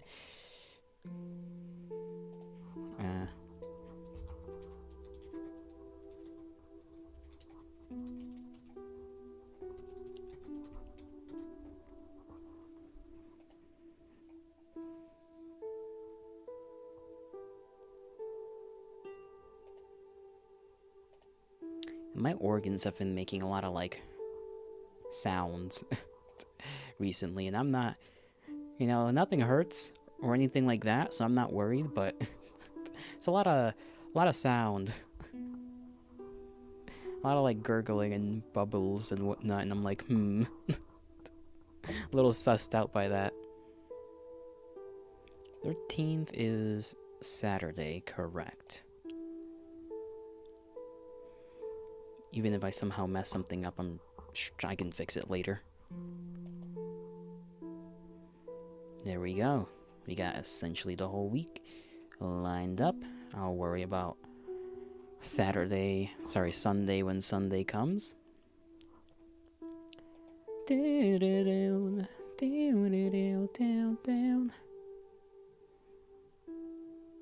I have mega death virus. Affirmative, I suppose.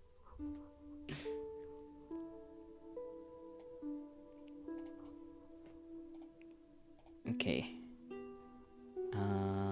Go to YouTube.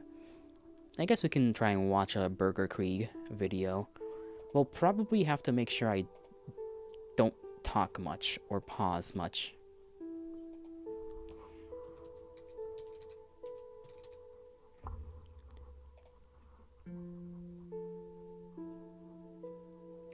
Let's see. World of Darkness lore. Oh, the clans? I mean, I could watch the one on the clans. I feel like that one... Yeah, let's watch the one on the clans. That one's like a solid hour. Solid hour. That's the wrong room. That's the reading room.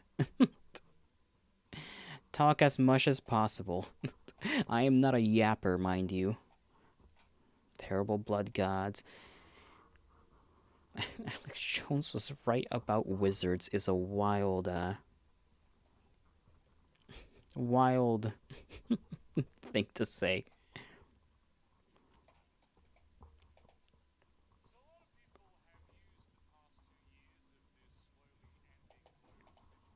Hold on. I need to actually make sure things are heard. There we go.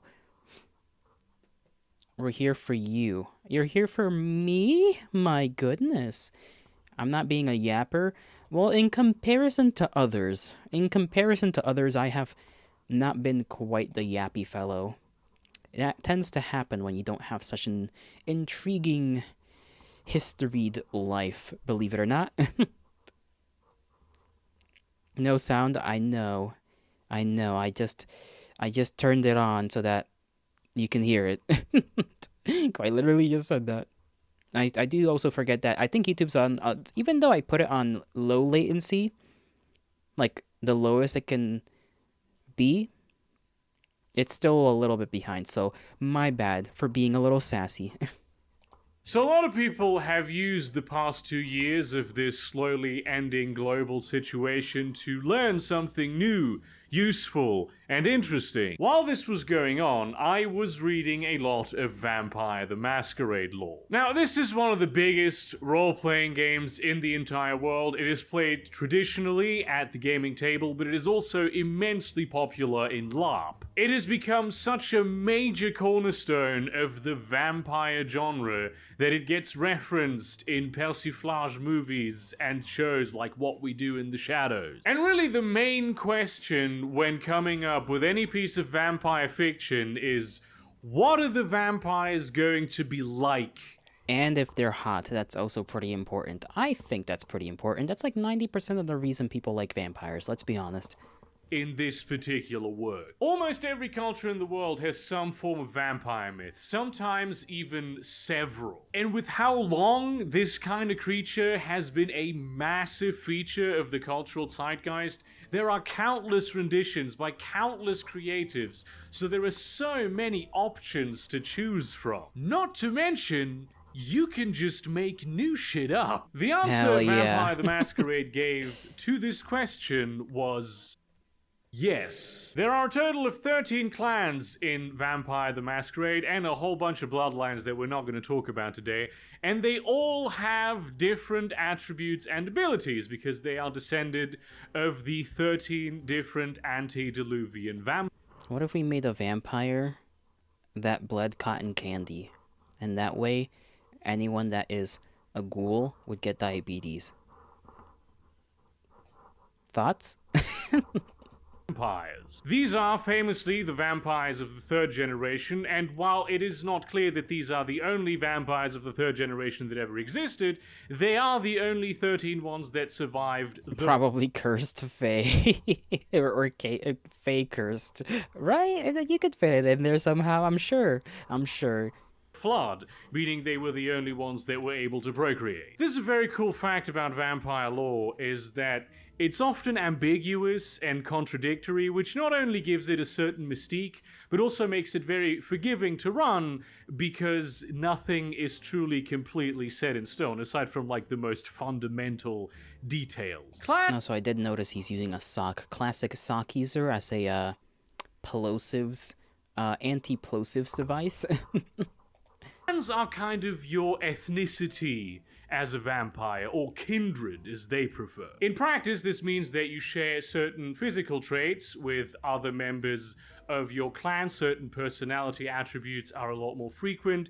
You have been brought into the night through a similar cultural lens, and you probably have very strong connections mostly to other members of your clan. And yeah, look, listen, I know that this isn't how ethnicity really works. It's an arbitrary socially constructed category of categories that is used in anthropology. However, it is the analogy that tracks best for what a vampire clan is. The thing is, just like with ethnicity, every individual is still fundamentally their own person with their own personality, their own goals, abilities, and ambitions. So a given character can be pretty much anything that you want them to be.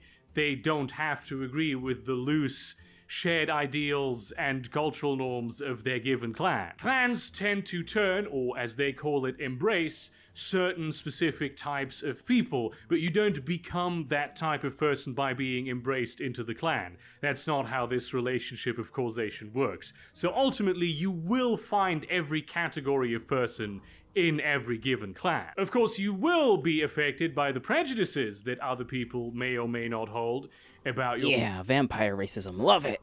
particular clan, which is something that unfortunately very closely tracks with ethnicity. Every clan also has a bane, a particular vampiric weakness that affects them. Very important though, no matter what clan you are, the sun will fuck you up. Vampiric society is roughly organized along three major governments or ideologies called sects. The Camarilla is the biggest and most influential of all of them, where most campaigns are set. They're an old school feudalistic society that clearly delineates and illustrates the ranks and positions and social order that they expect everyone to adhere to, and they see themselves as the sole legitimate government of all kindred. The Anarchs are an ultimately very ideologically diverse group that at some point said, hang on, we actually don't like this thing where we just are ruled by the elders of our clans all the way up to the antediluvians. Antediluvians, the very existence of which the Camarilla denies, by the way. So they did the Anarch Revolt a while back,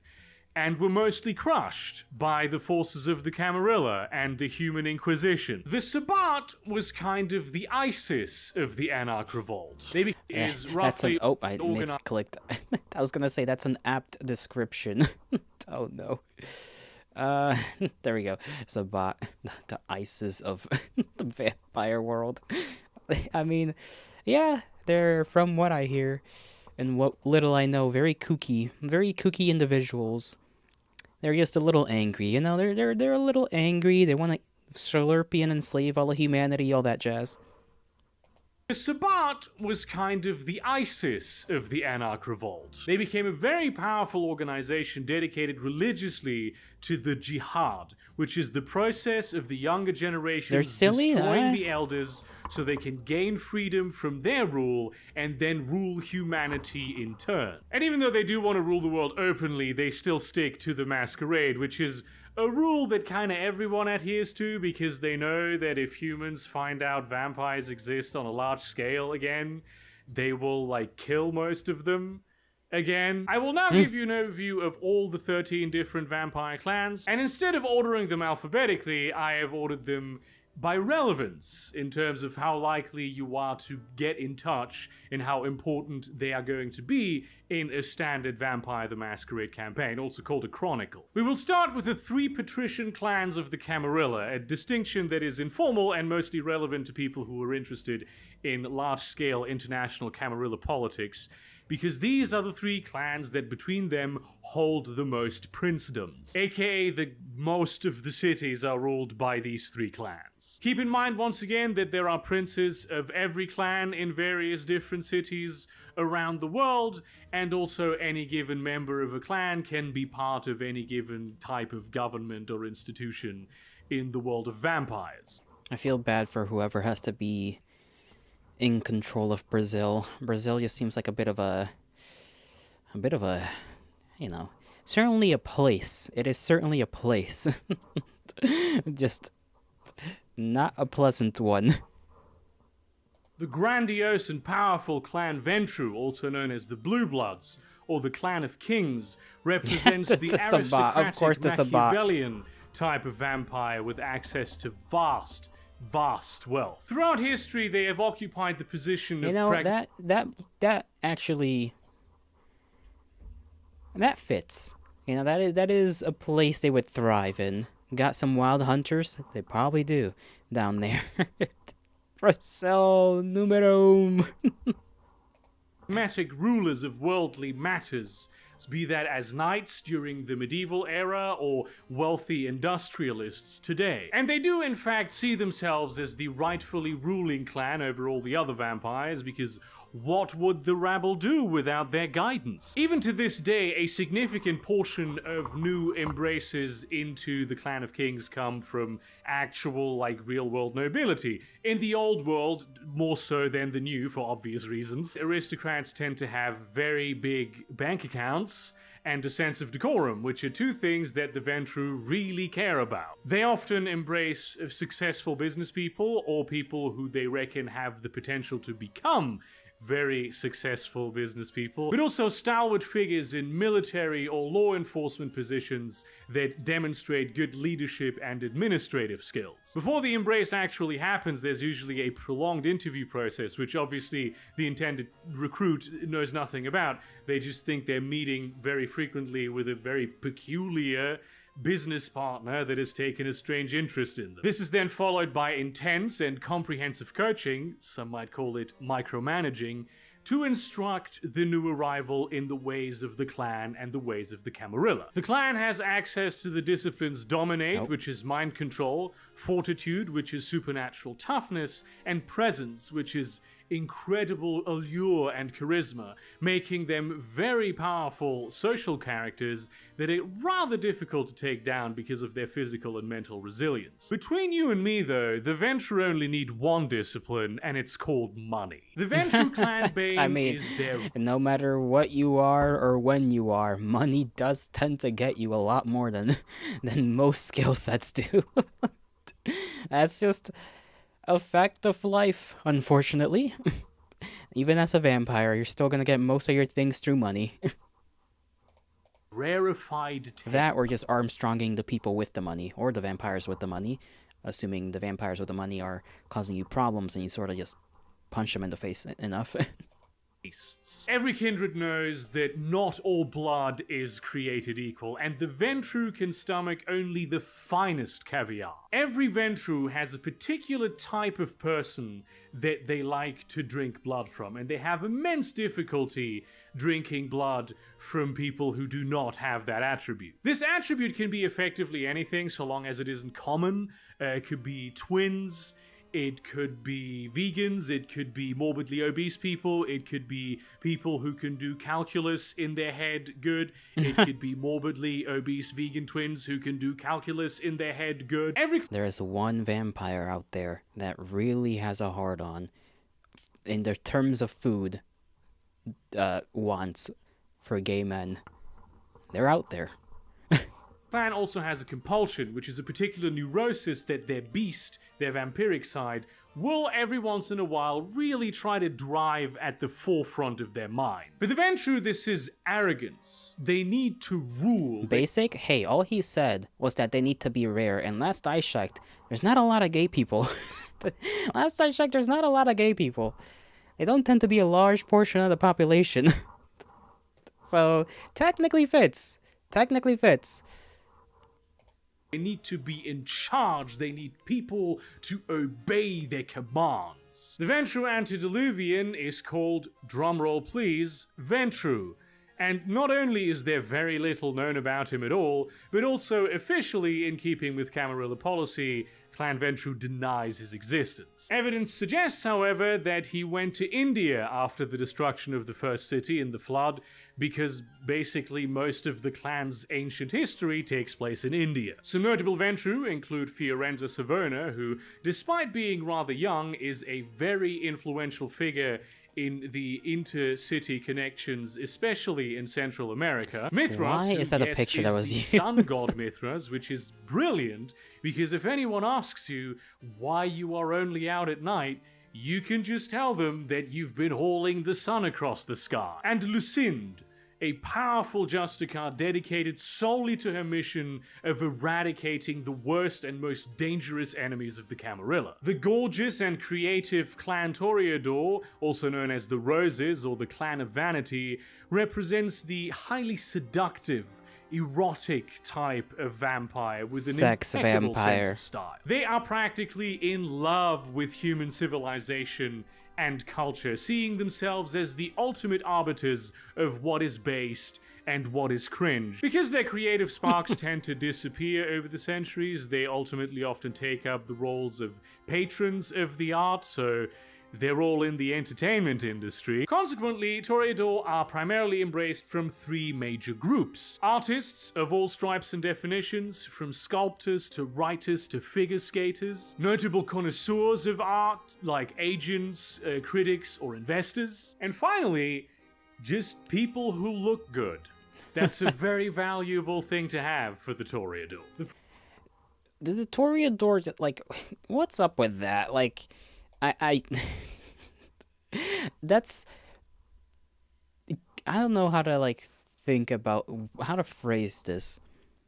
It seems so needless, I guess, for there to be a specific clan that's whole thing is like, yes, we like human art, even though they consider themselves above humans because they're vampires. It's their clan Bane. Oh, okay, it's their Bane. So they're like, they kind of have to be into it. They kind of have to be into it. It's not really a choice, I guess. So, yeah, I guess that's, like, fair enough. Still weird. It's still a little odd that that's, like, what they just ended up with. Process of initiation into the clan can be quite nice. You get all this love and attention from this powerful old being, and you have all your old and new incredible needs taken care of. Some might say you are being love bombed and thus ultimately become highly dependent on your sire. And with how particular Toreador can be and how easily bored they can get, you might just be dropped by the sidelines for a single misstep, or just because some new fascination entered their lives. The clan has access to the disciplines Auspex, which are highly sharpened senses, Celerity, which is super speed, and Presence, which, like with the Ventrue, is the great alluring charisma. And yes, I will be repeating what each of these mean, just so you can learn them. The Toreador clanbane is their aesthetic fixations, as they are so incredibly obsessed with aesthetics that they cannot stand not being surrounded by things that satisfy their own personal beauty standards. This doesn't They would love modern TikTok edits. They would love those. need to be like the objective high art. There can also be people who feel comfortable in like a trash can Oscar the Grouch kind of milieu, and they would feel very irritated in like a high society restaurant. It used to be in older editions they would just get absolutely transfixed with something beautiful that they would see, but I reckon they changed this because a few too many Toreador got transfixed with the beauty of the sunrise. This is represented in the newest edition, Vampire 5, with their compulsion, which is obsession, by which they really become hyperfixated on some particular thing, be it a person, a hobby, could be a particular song that they just have stuck in their head, and they're thinking about this thing all of the time and they just cannot get it out. So basically all Toreador have OCD, ADHD, and borderline personality disorder. The Toreador antediluvian is Arakel, also known as Ishtar, the most beautiful woman who ever lived or unlived or ever will live or unlive,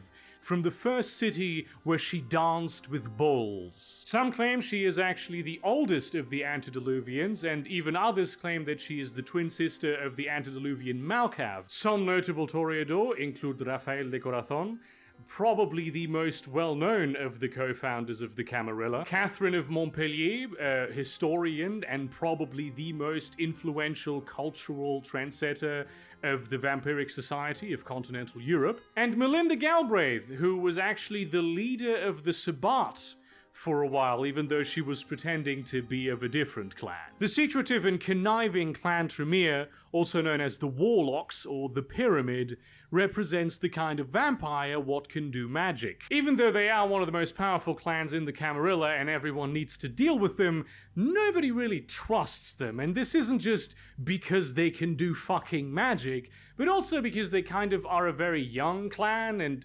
stole their vampiric heritage. The kind of people that the Tremere embrace vary a lot because they have this whole complicated process of asking various people for permission so that the leadership of the clan can determine who might be useful to the clan in the near future. They do have a tendency to embrace intellectuals, especially the kind of intellectual that has a little bit of a fascination with the occult, but probably the most important trait to have is an inborn tendency to accept authority, because Damn, they would have... Maybe they... This clan seems like they would have liked the, a certain group of people during the 30s and 40s that shall not be mentioned. The Tremere are very authoritarian. Perhaps because they are not particularly old, they are the most explicitly organized of all of the clans, and they have a very strict chain of command. The Pyramid, as mentioned before, obedience to which was not so long ago enforced through the practice of blood bonding. Most of World of Darkness did. Has Oh sort boy. of deteriorated a little bit Oh after boy. the Second Inquisition destroyed the clan's headquarters in Vienna, but a lot of chronicles still play it the old-fashioned way. The clan has access to the disciplines Auspex, which is highly sharpened senses, Dominate, which is mind control, and Blood Sorcery, which in At old least at the traditions start. was known by the much cooler term I can see that. Thaumaturgy.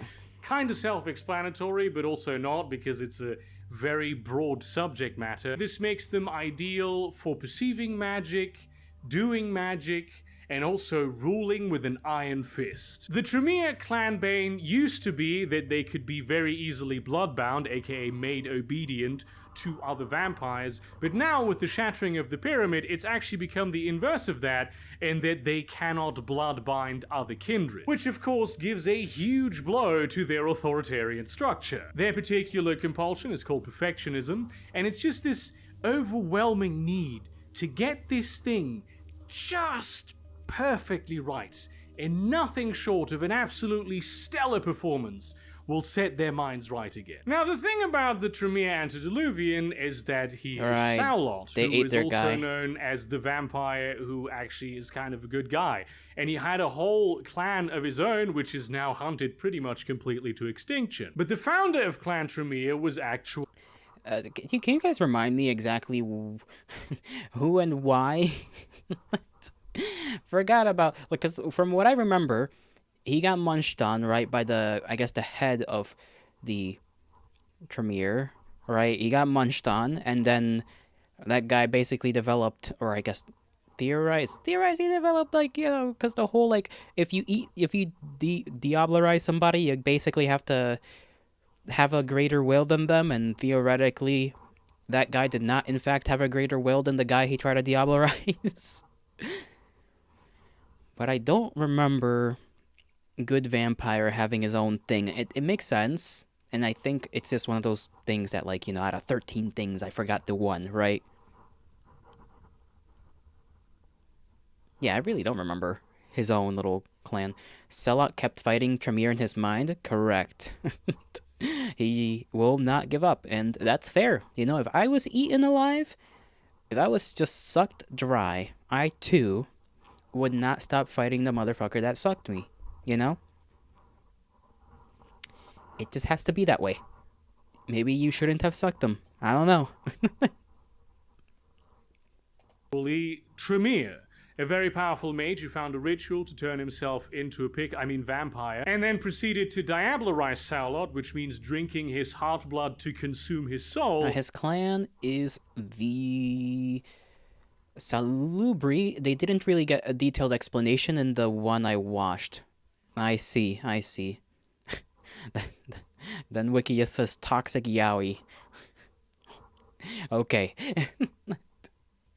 So no detailed explanation on a Salubri yet, and I hope that maybe this one goes into it. In order to elevate his own power and legitimize his I don't think that's going to happen. Now, funny thing is, the goal he had was to become vampires without losing access to the magic, which is not what happened at all. They did lose their magic, all of them, big time. Which was a problem because that's the one thing that they wanted to have them set apart, which led to the very interesting current situation where the Banu Hakim are going, hang on a second, right there, this is the thing that you do with the magic, that's just our blood magic with the serial numbers filed off. Some notable to me include John Dee, who was a historical, actual, real-world figure that existed in the real world, but he, wasn't a vampire, and is the current leader of Ultramere in the British Isles. Aisling Sturbridge, who is very young, but nonetheless a very powerful regent of the Chantry of New York. And Sri Sansa, who is notable to me personally because he fucked a lot. And I think that's cool. The passionate and free-spirited... Based? Question mark? Based? I think he's cool because he fucked a lot. It's certainly a reason.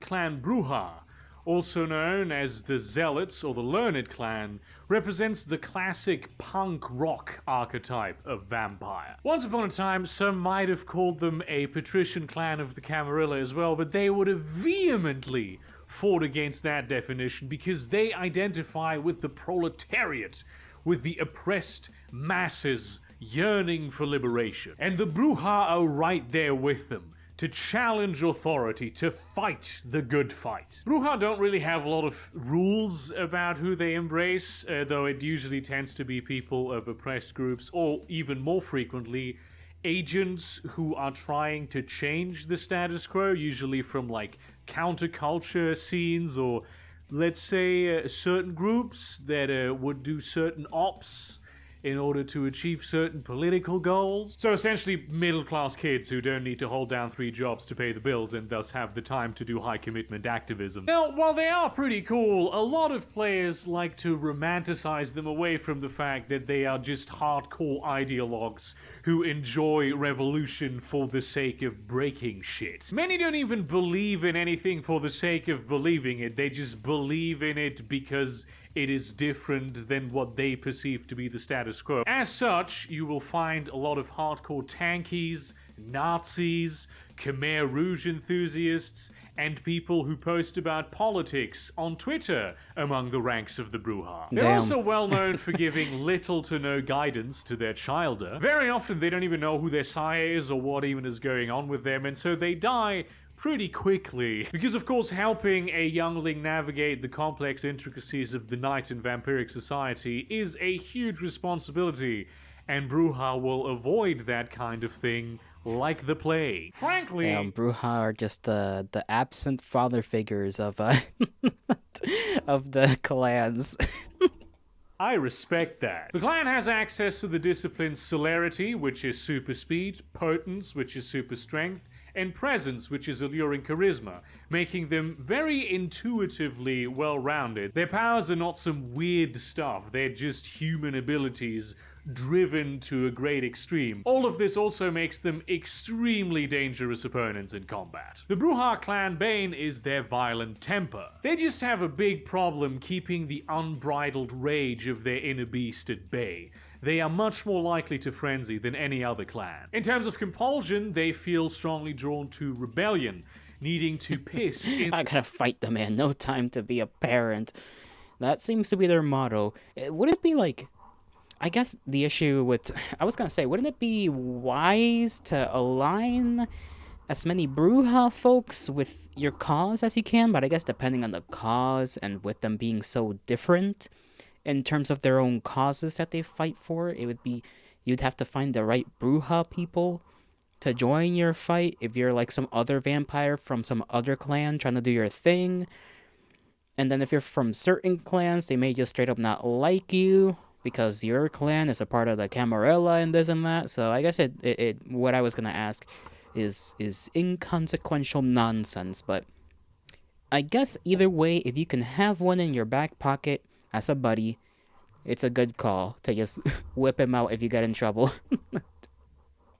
the face of the person that they perceive to be in charge, or in some other way transgress against what would be the orderly way of doing things in this situation. The Bruja antediluvian was Troil the Elder, an extremely calm and dispassionate guy who got diablerized by his child, Troil the Younger, whose unbridled burning passion then became the bane of their clan as punishment for their transgression against their sire. Some notable Bruja include Theo Bell, who is kind of responsible for them officially leaving the Camarilla and mainly aligning themselves with the Anarch movement now. Smiling Jack Drake, a pirate in life from that golden age of piracy who later became a very influential figure in the Californian Anarch Free State. And Tyler, who was one of the primary leaders of the Anarch Revolt. The enigmatic and mutated clan Nosferatu, also known as the Sewer Rats or the Clan of the Hidden, The poor represents the bastards. hideously misshapen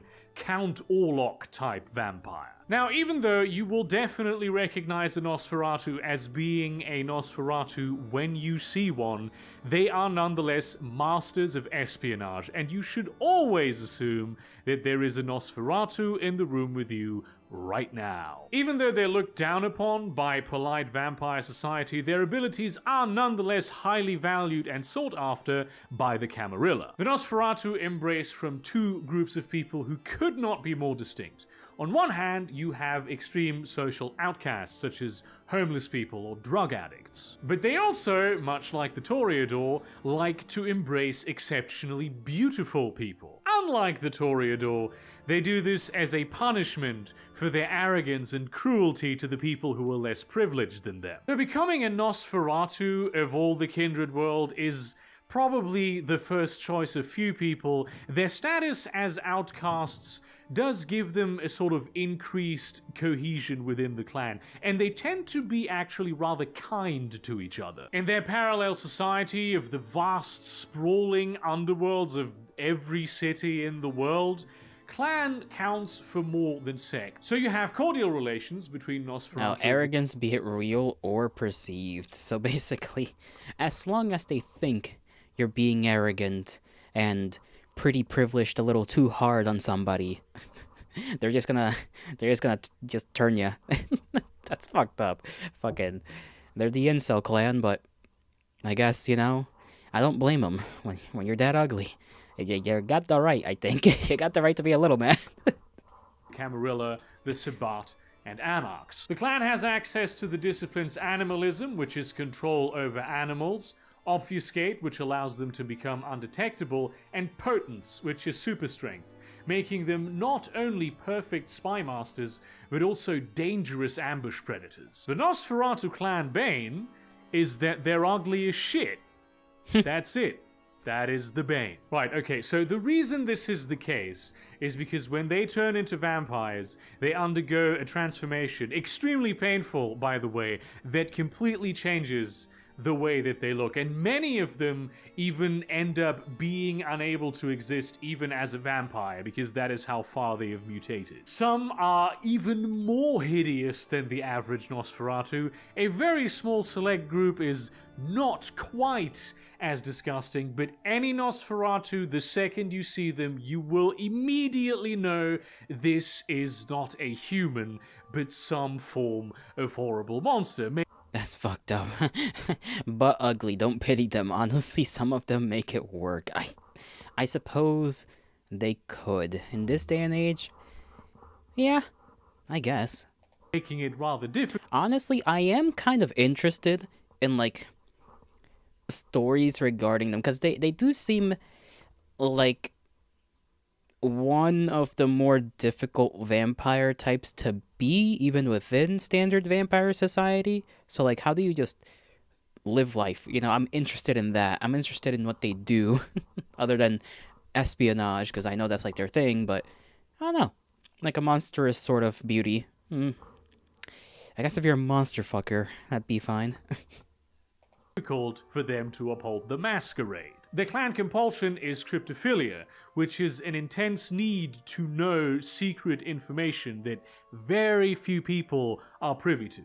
This is probably also one of the driving forces behind why they seem to know everything. The Nosferatu antediluvian is Absimiliad, a massive asshole psychopath piece of shit who was also incredibly handsome, and as such was punished for his appearance to reflect the appearance of his soul. He hates all his spawn and seeks to exterminate them, but of course, with the Nosferatu being a Camarilla clan, they mostly don't even know he exists. Some prominent Nosferatu include Zelios, a genius architect and stonecutter who constructs elaborate labyrinths for reasons that only he quite understands. Baba Yaga, who is Bro just likes labyrinths, he just likes making confusing places. What's wrong with that? believed by some to be the progenitor of all modern members of the clan because she was the only one of Absimilian's childer who ended up procreating, and Calebros, who for a while was the Camarilla Prince of New York City. The wild and independent clan Gangrel, also known as the Outlanders or the Clan of the Beast, is the archetypal country vampire that lives in the wilderness and is really more animal than person. Vampires are generally city people. They prefer to not be in the wilderness, where there is little in the way of consistent shelter and a lot in the way of dangerous shit. This is not true for the Gangrel, who even when they are in cities prefer to stick to the parks and outskirts. They also like to travel a lot, and they are the only clan that is even somewhat respected by the werewolves. They prefer to embrace people who are unafraid and have a will to survive. This often happens like pretty spur of the moment when a victim vehemently resists feeding, which is actually difficult because getting fed on by a vampire apparently feels very, very nice. But they will also sometimes pick out people that they notice are unafraid of moving through the wilderness at night, and so they will stalk and observe them, sometimes over a period of several months, before embracing them if they find them worthy. Very few Gangrel will ask you if you want to become a vampire, and actually if you are a Gangrel and you had the choice of becoming a vampire and took it, people are gonna look down on you in the clan. That's kind of something that they think is weak. The clan has a little weird, but like, is there any clan of vampires that particularly will ask you? Because I guess theoretically, if you somehow end up being a buddy of a vampire, which I highly doubt that would happen without you being a ghoul somehow, I highly doubt they ask you if you want to be a vampire, like any one of them. Maybe the Anarchs, or any of the ones that are a part of the Anarchs might, I guess, theoretically ask. But even then, I don't really see it happening. I just don't, like, that's kind of weird. I don't know. Not clans, but individual vampires, yes. Okay, so individual vampires might be nice about it and ask if you want to be a vampire. Okay. access to the disciplines animalism, which gives them control over animals, fortitude, which is supernatural. Miss Tilde, how are you? So you shouldn't ask to be nibbled on the neck. I mean, I highly doubt you're ever gonna know you're near a vampire in the first place, so most of the time, if you do end up asking, you're probably not gonna be asking an actual vampire, but on the off chance that you do, you're probably gonna have to go through some mental checklist of qualities that each vampire clan usually tends to stick to.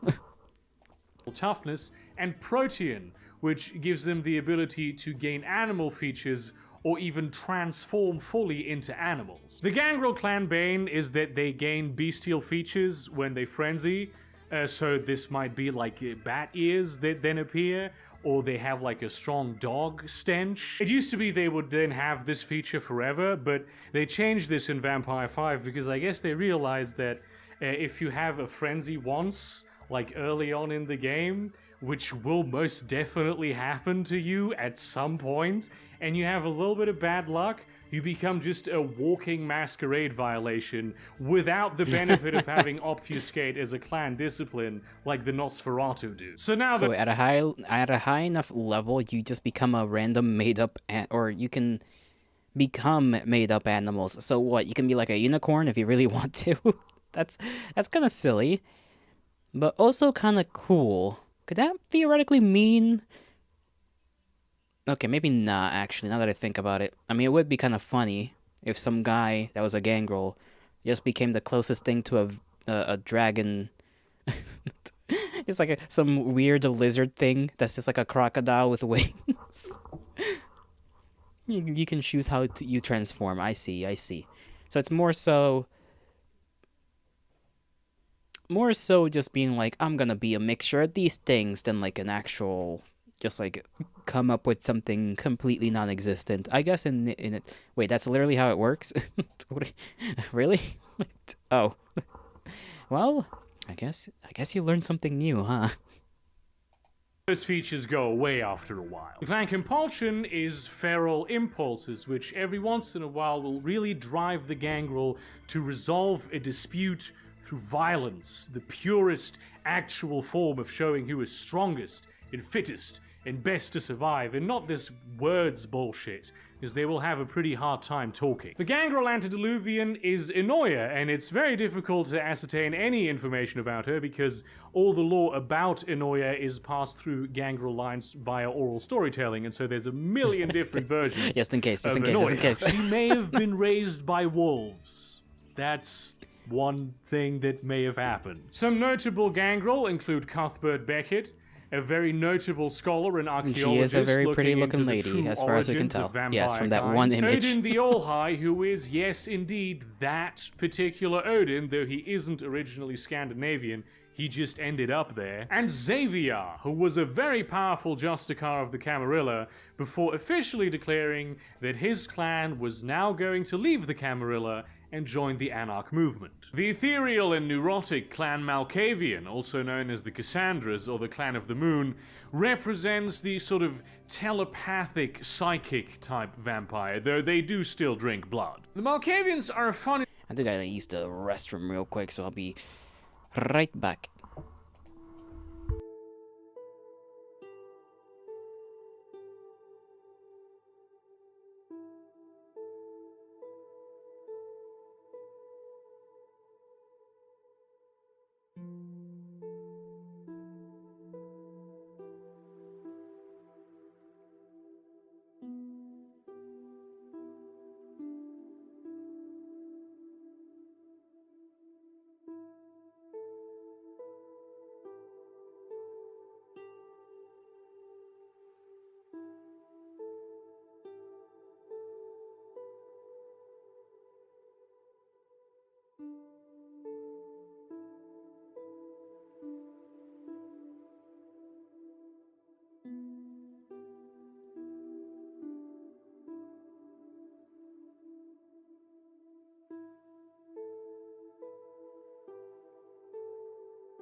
Alright, I'm back.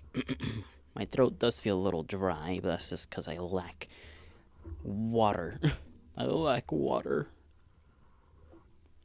I miss it so much. Alright.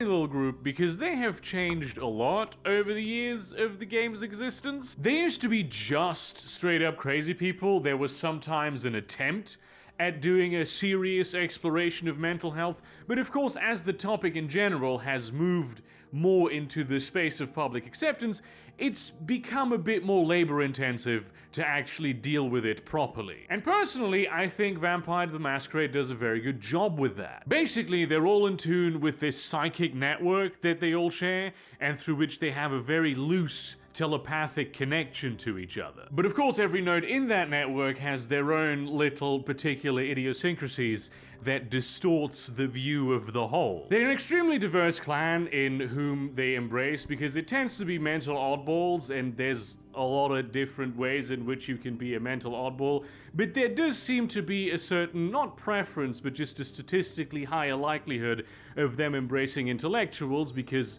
they tend to be celebrated more for their oddballness and so hide it less. The clan has access to the disciplines Auspex, which is highly sharpened senses, Dominate, which is mind control, and Obfuscate, which allows them to become undetectable. They used to have a discipline called Dementation, which is now an amalgam power of Dominate and Obfuscate, which once again I'm not particularly happy with, but basically what it does is it makes other people go crazy. The Malkavian clan bane is their fractured perspective. They all have some wild and often destructive mental health disorder that they had a sort of predilection for during their life, even if there it never manifested. And no amount of therapy can help them with it. The clan compulsion is their propensity for delusion, because though they are connected through this magical... You hate the Amalgas?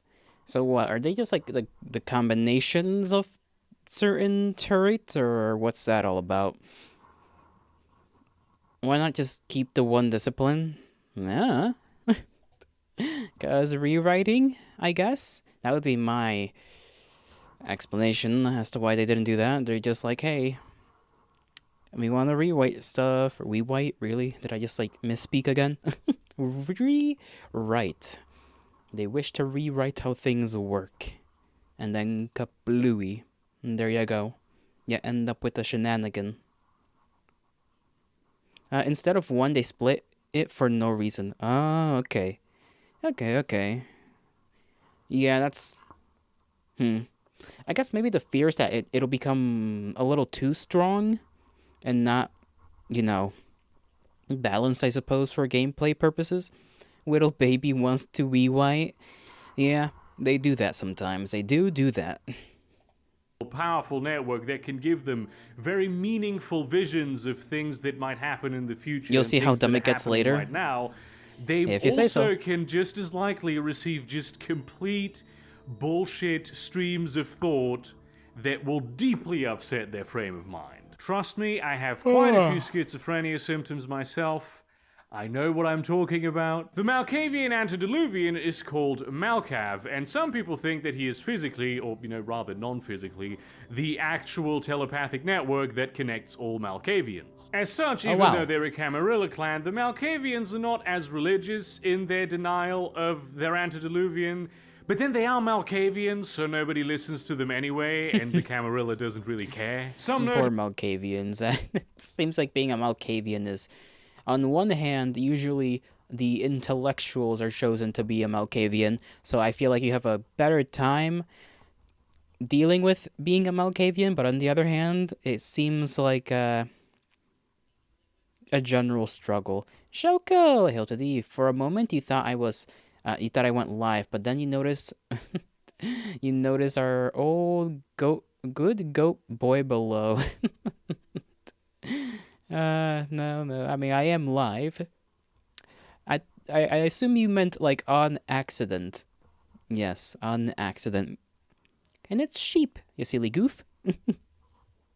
Malkavians include Anatole, who has, for the past couple centuries, been predicting the end of the world, and it turns out that he actually is correct. Therese Vorman, who is the Anarch Baron of Santa Monica, and who appeared in the video game Vampire the Masquerade Bloodlines. Oh, and you mean that you thought... Can you imagine? You mean you thought I was this charming man with the talking to a sock? I could only hope to have such luscious hair and such a grand accent. Do I look like the burger IRL? Nah. As you can see, I do not necessarily have blonde hair. Other than Aleister Crowley himself, who, believe it or not, is also the sire of Jekyll and Hyde. The ruthless and Darwinistic clan La Sombra, also known as the Keepers or the Night Clan, represent the archetypal type of vampire that is a shadow being. I don't know that that's a thing that exists, but it is cool and it fits thematically. A good way of describing the La Sombra is that they're the Ventru of the Sabbat. They are extremely capable of constructing and navigating complex social structures, so they run the administrative and down-to-earth side of the anti-Camarilla sect. And they are very selective in their embraces. You have to be a perfect match for what your sire is looking for, and they will then completely and utterly annihilate your livelihood over the course of years in order to test the unbreakability of your drive and willpower. If at the end of all that, you're still focused, grinding, trying to secure the bag, they will reveal themselves to you. Interestingly, a lot of La Sombra are sailors. They're for some reason very closely associated with the sea, which I don't know how that fits, but I like it. And also the Catholic Church and religious institutions in general, but specifically the Catholic Church, the La Sombra are deeply embedded in. And this is just another way in which they're sort of like an evil counterpart to the Ventru, even though, I mean, the Ventru are already kind of fucking evil, in that they will use anything to climb the social order. The clan has access to the disciplines Dominate, which is mind control, Oblivion, which used to be called Obtenebration and was their ability to control the shadows, and you'll understand later why I'm so very angry about this, and Potence, which is super strength. It's slowly building up to that explanation of why this whole amalgamation or whatever it was called and stuff is anger worthy. Is actually something very classic in that they don't cast proper reflections, not even on like digital cameras. Though you probably will be able to identify them as themselves, the whole thing is going to be just busy with like shadowy artifacts and transparency issues, to the point where if you're unlucky, it might even be a masquerade violation. This has led to the ironic situation that the clan, which utterly despises the idea of humans having any sort of position or value within vampire society, are dependent on them for just basic things like telling them how they look and having them pick out good outfits. The common compulsion that their beast drives them to is ruthlessness. They need to win. They need to achieve this goal, and they will do anything, sacrifice anyone to achieve that. Failure is not an option. They are... Wait, Obteneration is crazy. You once saw an art piece of a La Sombra using shadow armor. It looked like some 40k shit. How the hell do you fight some guy wearing shadows as armor? That's just a bad day. That's a bad day to be fighting a vampire. It just pulls up and it's just whoosh, shadows. And it's like, okay, how flashlight? You know, flashlight maybe. Use a flashlight as like a metaphorical lightsaber. Just start try to cut through that shadow. I don't think that would work at all, but it would be funny if it did. It's slightly funny. Sombra Antediluvian went by many names, so people just tend to call him La Sombra. Now, the funny thing about La Sombra is that even though the Bruja would really like to claim this honor for themselves, they are actually the ones who kicked off the Anarch Revolt by diablerizing their antediluvian. He was the first antediluvian diablerized after the destruction of the first city, which is like so far in the past that the overwhelming majority of people don't even know that that was a thing. And he was diablerized by the youngest of his childer, Gratiano de Veronese. Some notable Sabbat include Lucita de Aragon, who was a Spanish princess and later became a very, very powerful archbishop in the Sabbat, Zadkiel ben Aron, one of the absolute grandmasters of obtenebration, and Giangaleazzo Visconti, who, this is my favorite Vampire the Masquerade story. Basically, this guy, he got bored with the Sabbat because it's a very violent and direct kind of place. So what he did is he took all the Sabbat hardliners in his city, Milan, and he switched from Sabbat Archbishop to being a Camarilla Prince by just killing all of them. And the reason for this is that he found the intrigue and complicated politics of the Camarilla more interesting. The stately and indifferent clan Tzimisce, also known as the Fiends or the Old Clan, represents the classic Eastern European Dracula-style vampire, with a bit of a twist. Probably the most inhuman of all the clans. They don't even hate, like, regular living mortal people anymore. They just torture and deform them for pleasure. To continue an earlier analogy, the Tzimisce are sort of the Toreador of the Sabbat, the great philosophers of sadism, who are solely focused on the question of what it means to be vampire. So does Amici just do it for the love of the game? Is what we're that's what we're being told. They just do freaky stuff for the love of the game. They enjoy it, and that's why they do it. Because they don't really care about humans all that much, they tend to embrace absolutely massively exceptional people who just happen to strike their fancy at that particular moment. In order to maximize the potential of kindred, because that's all that humans are to them, is just like little seeds that maybe or maybe not could have potential in some way to actually build something worthwhile out of, they have instituted centuries-long breeding programs to get the traits that they find most interesting. Oh, yeah, damn. This is how bad they are. And to be clear, eugenics is one of the least of their crimes. Being a very traditional clan that cares a lot about their own history, the Tzimisce are known to be very, very polite and hold especially the laws of hospitality ghoul in families. almost I guess that makes religious sense. regard. This is, of course, primarily because they are complete sociopaths who are fully on the orange and blue morality spectrum, and these kinds of very strict rules are the only thing that keeps them together. The clan has access to the disciplines animalism, which is control over animals, dominate, which is mind control, and protean, which in their case is the ability to shape flesh. In a time where disciplines were not design efficiency to death, this was called vicissitude, and it's the main standout ability of their clan that they will physically change themselves and others, usually more others in more horrendous ways, but they also change themselves to be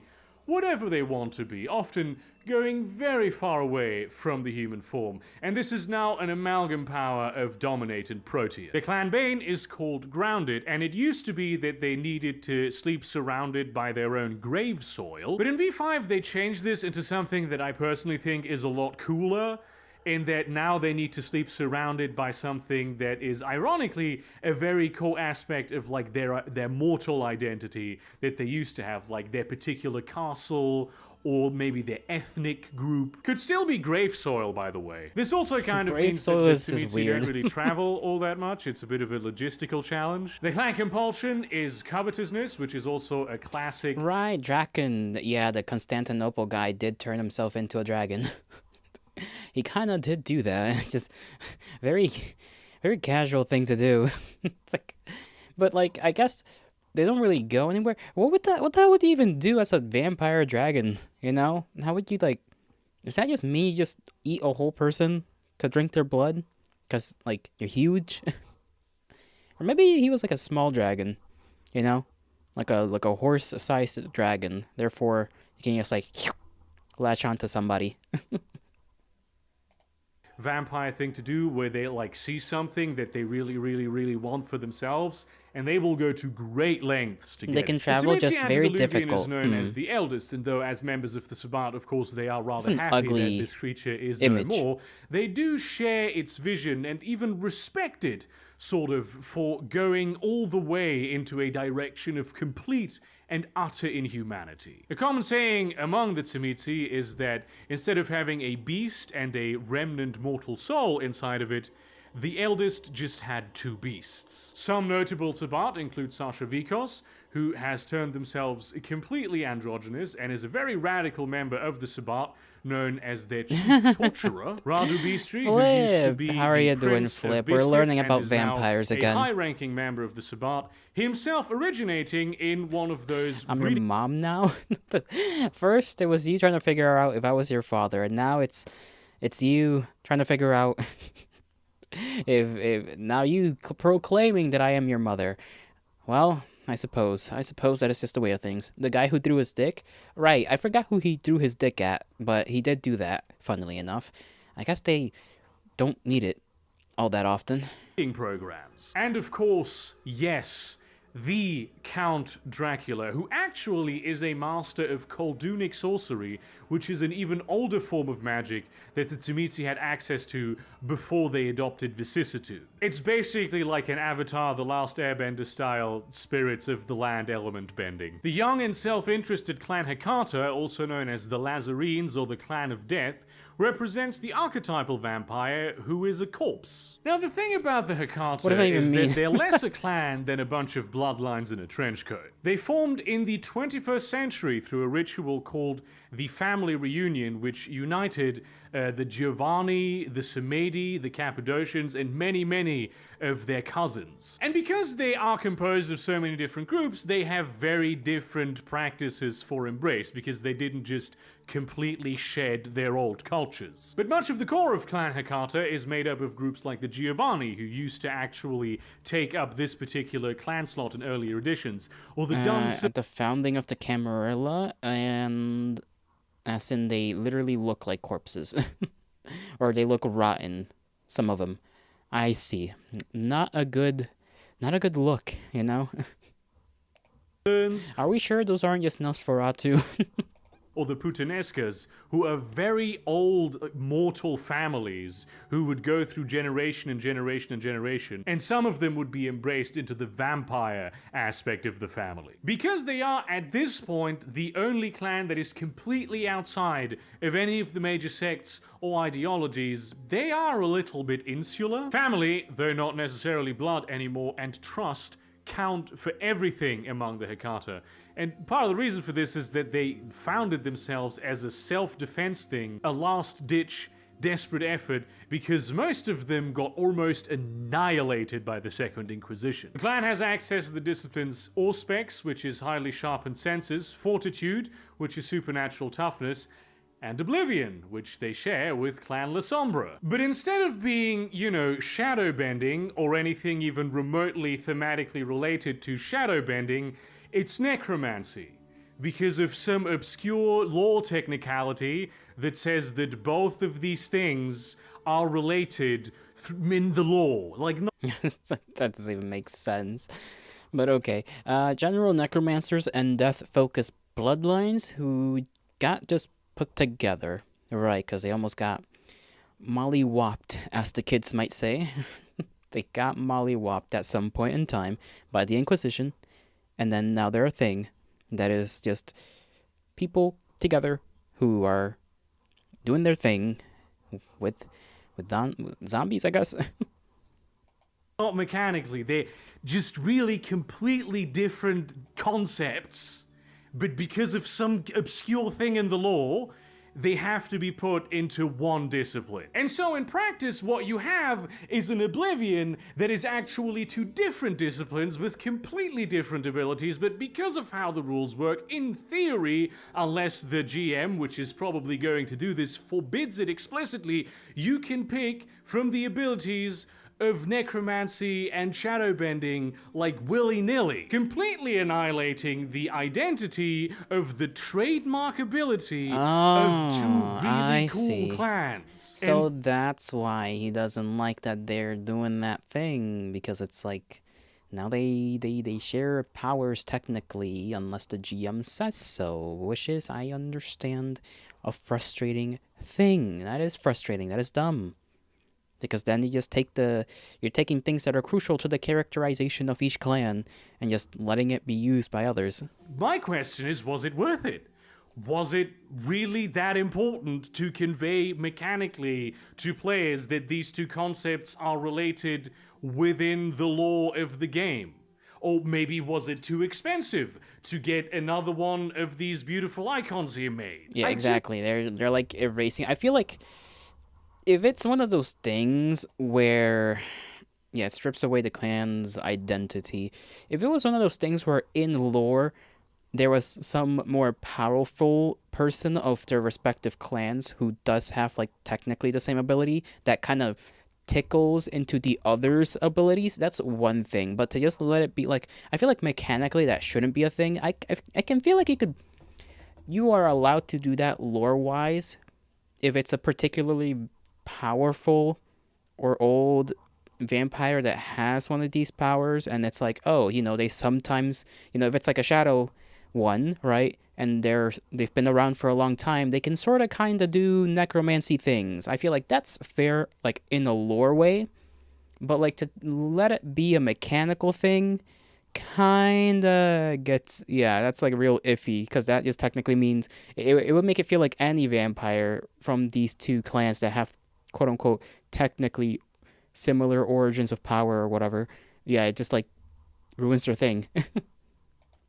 I really don't get it, and it makes me mad. The clan bane is the painful kiss, which the kiss is a slang term for when a vampire bites and drains someone, which usually is a very pleasant experience for the victim. But in the case of the Hecata, it's even more excruciating than it should be. Now, it used to be that all these different bloodlines had their own little flaws, like the Samedi and the Cappadocians. They just straight up used to look like corpses, or the Nagaraja had to consume the flesh of their victims in order to gain any sustenance, which is interesting because this means they always have to kill the victim that they're draining, and also it takes a while to do it. But what they did, and I promise you this is 100% just game design reasons, is they said, well, here because of through magic they now all have the Giovanni clan bane, and the old ones are no longer a thing. Which, let me tell you, a lot of game masters do not like to run it that way. The clan compulsion that they commonly suffer from is kinda weird, but I think very cool. It's called morbidity, and it's this very strong drive to investigate death. This could be diagnosing a medical problem with someone that they sense is dying, or it could be solving a murder mystery. The Hecata Antediluvian is the thing that unites them, by the way, because though they are all various different bloodlines with different founders, they are all ultimately descended of Cappadocius. Another of the more kindred affairs involved Antediluvians. Cappadocius was actually diablerized by Augustus Giovanni some time ago, which is why he used to count as the Antediluvian of Clan Giovanni. Some notable Hecata include Isabel Giovanni, who has infiltrated every single one of the major sects into like very high positions at one point or another. Poctli, the founder of the Pisanop bloodline, who actually died in order to create the conditions that led to the formation of the Hecata, and the Capuchin, who is the de facto political leader of the Hecata, and who may not even be one of their clan descended of Cappadocius at all. The clandestine and isolated clan Banu Hakim, also known as the Assamites, the Assassins, or the clan right? of the Hunt, represents the archetypal Orient type vampire that is like from the Orient. That's like a thing. I mean, yeah, technically all vampire clans are from the Middle East because that was where the first city was located. I have a personal fascination with the Banu Hakim. I love them very much, and they are sort of modeled after the historical assassins, down to the idea that they lived in like a isolated mountain fortress called Alamut. And though they do kill people for money, their main intended role in vampire society is as a sort of law enforcement. This is also one of the main groups that they like to embrace from, specifically investigators, because they have this drive to hunt down, if you will, the truth, and a propensity for self-sacrifice for a higher cause. They also like to get learned people, scholars on board if they prove that they have a lot of of dedication to what they do over like an extended observation period. They also kinda used to like not embrace women. After a Banu Hakim has been embraced, they are subjected to a rigorous 7-year training program followed by another 7 years of indenture to their master. And if they fail any of the test, or if they show any amount of disobedience, their master straight up just kills them. Oh boy, Probably involving fun. diablerie too, which is one of the reasons why the Banu Hakim have had a fairly strained relationship with the Camarilla at times, because in the Camarilla, that is considered the absolute worst crime a vampire could possibly commit. And they're just The clan has casually eating access each to other. the discipline's blood sorcery, which is like the same thing that It's like, oh, you disrespect me once, get consumed. Tremere have, the blood magic, celerity, which is super speed, and obfuscate, which allows them to become undetectable. I like how obfuscate has like no symbol. It's just a pyramid, or not a pyramid. Why did I say pyramid? Diamond shape. Earlier editions, they kind of had 3 different loadouts for disciplines because they had a warrior, a vizier, and a sorcerer caste.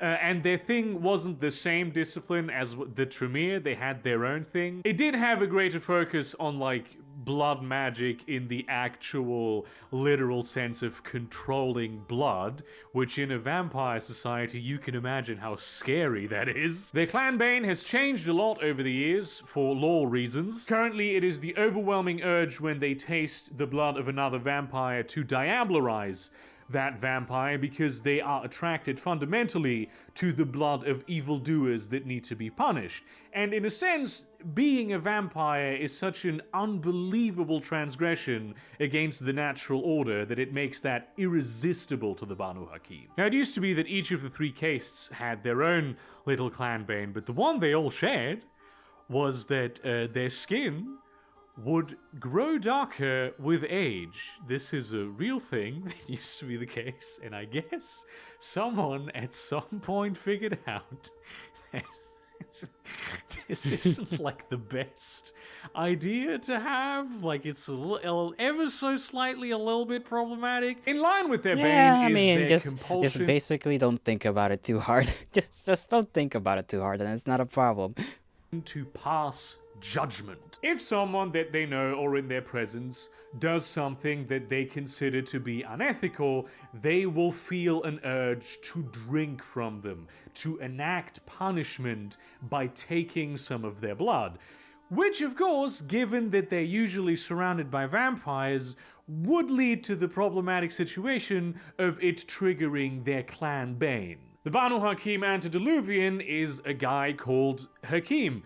And the story that the Banu Hakim tell about him is that he basically... What if someone's dark skinned? I mean, if someone's already like a darker skinned individual, I guess they just get darker. I guess they would just like go from like a brown to like maybe a more literal like black. I would assume. Like, I don't know. That would be my, I guess, assumption. Embraced himself as a mortal by killing 2 immensely powerful vampires of the 2nd generation as punishment for their corruption. Some claim that his goal is to exterminate all vampires, which is almost definitely not true. But it's a convenient way to say, oh, those damned foreigners. 40k Some salamanders. Hakim include Urshulgi, who rather recently awoke from torpor and looked around, just immediately took control of the clan and said, hang on, who is this Islam guy, and why are you worshipping him instead of Hakim?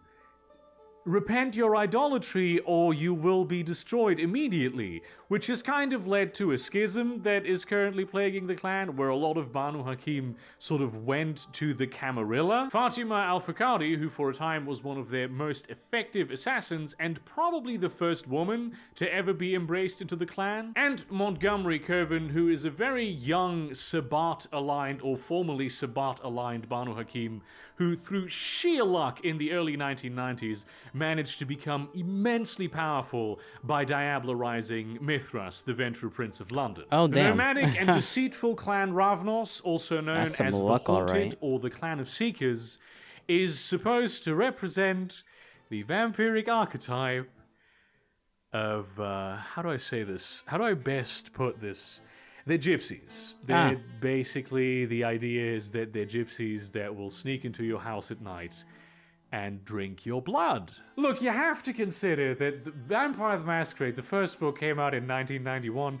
Cultural, sensitivities were a bit different back then. We're talking about, White Wolf, which even in 1994, which was a few years after Vampire came out, published this, World of Darkness Gypsies. That's the book where they had a real-life category of minority groups that they took and made them mechanically distinct magical beings, distinct from humans in the same way that, vampires or werewolves or changelings are in the World of Darkness lore. Which is... Damn, do not let Twitter find out. They'll have a fucking heyday with that. Wild that they thought this was a cool thing to do even back then. But yes, the core of the Ravnos clan is of and traveling with, usually, the various different ethnic groups descended of the Roma. In the West, at least. They're a whole different clan in India that basically has very little to do with the rest of the world. Especially the new edition has changed a lot of the baggage that comes with this without having to retcon anything into reframing them a little bit as trickster, daredevil type people. And just going away from ethnicity for a moment, those are really the preferred group that the Ravnos embrace from adrenaline junkies and social outcasts that manage to make their own way in life. Trailblazers, unperturbed with the strict rules of polite society, who like to pull pranks every once in a while, have a good sense of humor. They just do a little trolling. They're the clan that likes to do a little trolling. You know, what's wrong with that? And want to use their eternal unlife to actually see something of the world. In other words, absolute legends. The clan has access to the disciplines animalism, which is control over animals, obfuscate, which allows them to become undetectable, and presence, which is alluring charisma. The latter two form the amalgam power called chemistry, which used to be actually a discipline that they had, along with fortitude. Once again, a change I'm not particularly happy with for blah blah blah reasons we've already gone into, but basically chemistry allows them to create illusions to fool other people. Their clan bane is doomed, which is in no way evocative of what that actually mechanically means, even though it makes sense in the lore, once again. And basically it means they need to sleep in a different location every night. Now I'm not talking the other side of the room, but at least a kilometer away. Their common compulsion is to tempt fate, which really is just the classic adrenaline junkie move of doing something extremely dangerous for no other reason than it would be cool. The Ravnos antediluvian is called Zapatasura, but he's also known as Drakian, and he very notably woke up from torpor in 1999, sending literally every single Ravnos in the entire world into a homicidal frenzy for a week.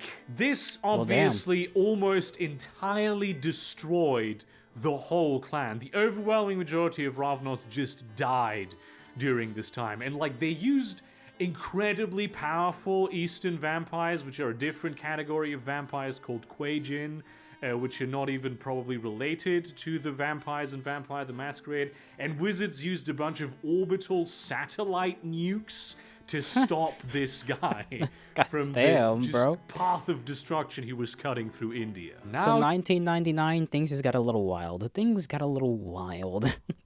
nothing the wizards couldn't space laser out of existence, I suppose. Can you imagine that? You're just some fucking vampire. 1999, your other vampire friend, pushes, open the door to your room. And it's like, bro, we gotta get the fuck out of here. Tom's going crazy. Just the week of nightmares. Yeah, just Tom from downstairs is causing a ruckus. The wizards are trying to deal with it. What the fuck's even going on?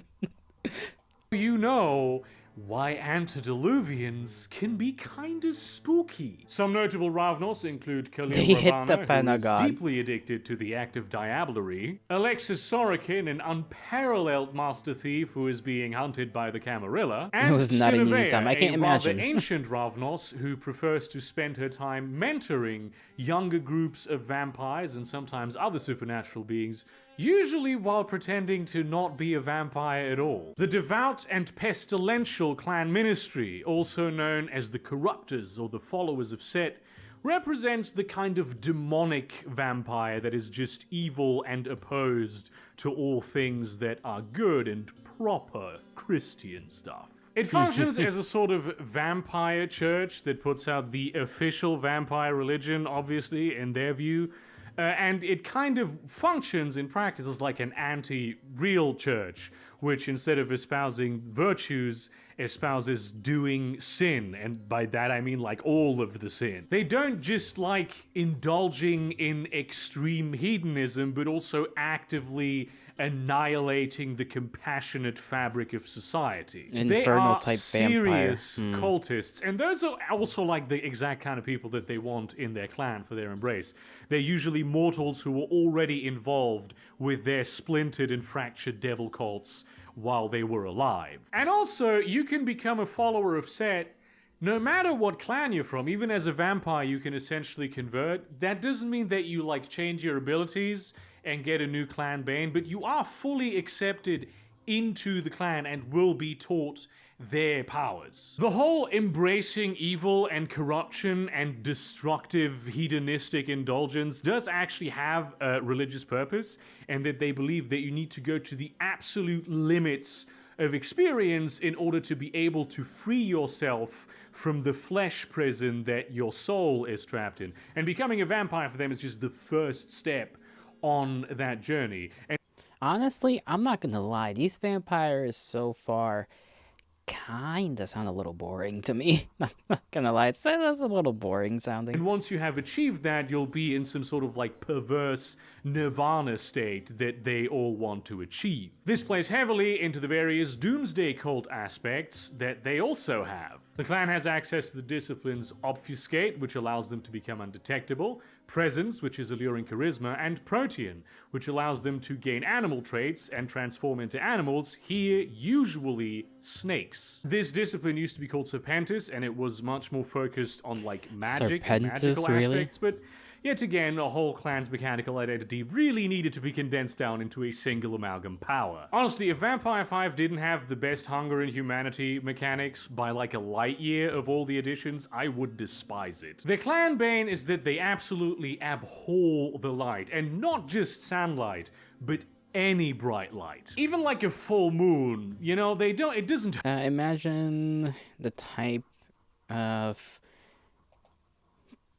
every type of cult, eldritch, satanic, death, etc. They can be awesome. Yeah, like I feel like in a way they do have potential, but when like it's like when any faction in these kind of like morally complicated worlds is either too good or too evil, it's like it's gonna be a thing for some people, right? And that's kind of like their purpose. It's for those who just want straight up evil or those who want straight up good, right?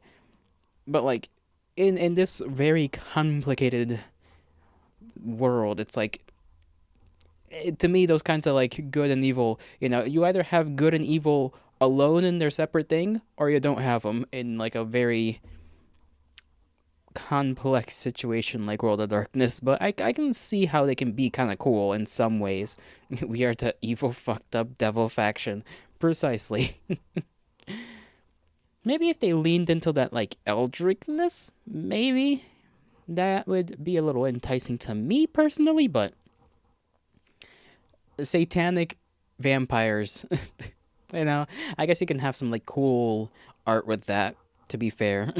Hurt them specifically, but they find it very irritating. And if they ever are exposed to sunlight, it is especially damaging to them. Their clan compulsion is transgression, which is about manipulating people into breaking their most sacred ethical and moral precepts, spreading corruption everywhere they go. The ministry antediluvian is none other than the Egyptian god Set, which is why most of the clan is situated in and around Europe and the general Maghreb sort of region. And the thing about Seth is that he worships well, it's not even demonic anymore sort of entity that exists in the Great Void, and all it wants to do is destroy and be evil and spread corruption. Some notable ministers include Kementiri, who is a corrupter so vile that the Camarilla created a whole slew of extremely powerful institutions just to hunt her down. They were divided everywhere. Aztec death cults, Egyptian snake cults, Norse pagan cults. So basically, spread the influence, spread the religion as much as possible, and we shall ascend. Nefertiti, a very powerful, pure, unadulterated narcissist who sees herself as the rightful vampire queen of all of Europe, and she has managed to turn several animals, especially snakes, into vampires. And Hesha Ruhadze, a scholar of the occult so renowned that his sire actually renamed himself into Abu Ruhadze, so like the father of Ruhadze. Also, he has like a really cool monocle. And that's it. That's the 13 clans. There is also something called Caitiff, which is vampires that don't know what their clan is. They sometimes have very interesting combinations of disciplines and are not really bound to the disciplines of their clan, which is sometimes the exact reason why their sire abandoned them. While that may sound very cool, bear in mind that Caitiff are the absolute lowest of the low in vampire society. No one likes them, no one wants anything to do with them. It's not really advisable to play one. So there you go. Even if before watching this you knew nothing about Vampire the Masquerade, now you have a functional, basic knowledge of what you maybe should be aware of if you're going to play the game. There is a lot of VTM lore out there, and that isn't even touching on all of the other World of Darkness properties. Even the clans I mentioned have like huge swathes that I couldn't even begin to get into. If you found any of them particularly interesting, I highly recommend the White Wolf Wiki for further information, or if you prefer video learning, I can recommend the Primogens channel, who has a lot of in-depth videos on most of the clans. Oh, goody. If you want to see how Vampire the Masquerade is actually played, check out LA by Night, which is an actual play podcast set in the California Anarch Free State, with some tremendous characters played by very talented actors, and a game master that is so excellent, I personally count him among probably like the top 5 in the entire world for any system. They even have like a only recently embraced fish out of water, don't know what is going on type character, which is excellent because they explain to her a lot of the important things that are the case about the vampire world. So it's great for people who have no idea about the lore. You won't be recommending nothing? No, don't worry. While they may be I think I will maybe check some of those stuff out on my own, you know, like if I'm just waiting for stuff or you know, doing something off stream and I want to have something in the background, maybe I'll tune in, you know, maybe I'll tune in, see, particularly that, the one that he mentioned where it's people actually playing the game. I might just watch that a little bit, or I guess hear it if it's audio only. It doesn't matter how much lore you consume of Vampire the Masquerade, ultimately what the game experience is about around most tables is for it to be a game of personal horror. It's about your relationships and your struggles with the vampiric condition, the political maneuvering inside a very rich and, dare I say, realistic world packed full of mystery. Thank you so much for watching this monstrous video. Like, comment, subscribe, share this to your relevant communities, but do not spam them. Consider supporting me on Patreon or Subscribestar, buying some of my merchandise or my short story collection. And in that spirit, boy, this was a long one. Probably the longest video I've ever done. I don't know why I did this. I woke up one morning and I decided, you know what? Dude, like, just take 2 weeks out of the video making schedule to work like a long time every day to get this done. And this basically like suspended everything else in my life to do this. Well, what other descriptor is there? Very strange, but I've been enjoying it. So maybe if you like this sort of long form content, 5 people who are still watching this at the end of the video, leave a comment. And in that spirit, See you around, cunts. Okay. I'll let that little bit of stuff play. Let me like the video real quick. Obviously, there's the video name at the top for anyone who wants to see it. Double check that I liked. I'm pretty sure I did. Okay, there we go. Maybe I liked it before and then I unliked it when I did it over there. I don't know. This video is sponsored by... No, not today. Not today. All right. Oop, you almost saw the karaoke room there real quick. My brain. It has sucked knowledge into it. With what he's done so far, it's funny hearing that. Yeah, like the video has how many views in total? Let me. So a lot of people gonna hear stuff. Almost 1 million now. I mean, yeah, sure, it's 3 years later, but that's still like a fucking achievement. Almost 1 million video, views on that one video. It's quite impressive. Quite impressive. It's always impressive to get like 1 million views on the video, whether it's like immediate or, over time. Like, goddamn. Do I feel the synapses snapping? They are zooping and attempting not to become liquid. That's the best way I can plausibly put it. But it is interesting, and it is kind of fun. It is fun to, like, get all this lore in there, because I am a whore for the lore of basically anything I find interesting enough. That's how I tend to be. Even if it's gonna take me time to actually solidify that knowledge, it'll still be a lot of time before I can just be like, oh, this group, and, name drop and that, blah, blah, blah, blah, and talk about it like some of you can talk about it. But that shall be it for today, my kindred. I must exercise and do other things, so I bid thee farewell. I hope you all have a great rest of your mornings, afternoons, evenings, and nights, wherever and whenever you are. May the gods bless you, may the stars shine in your honor, and tomorrow is just a little bit of reading of the Iliad. I say a little as if I'm not going to do the whole 3 hours, but just in case you gotta know. I'll see you all whenever. Take care of yourselves. Bye-bye.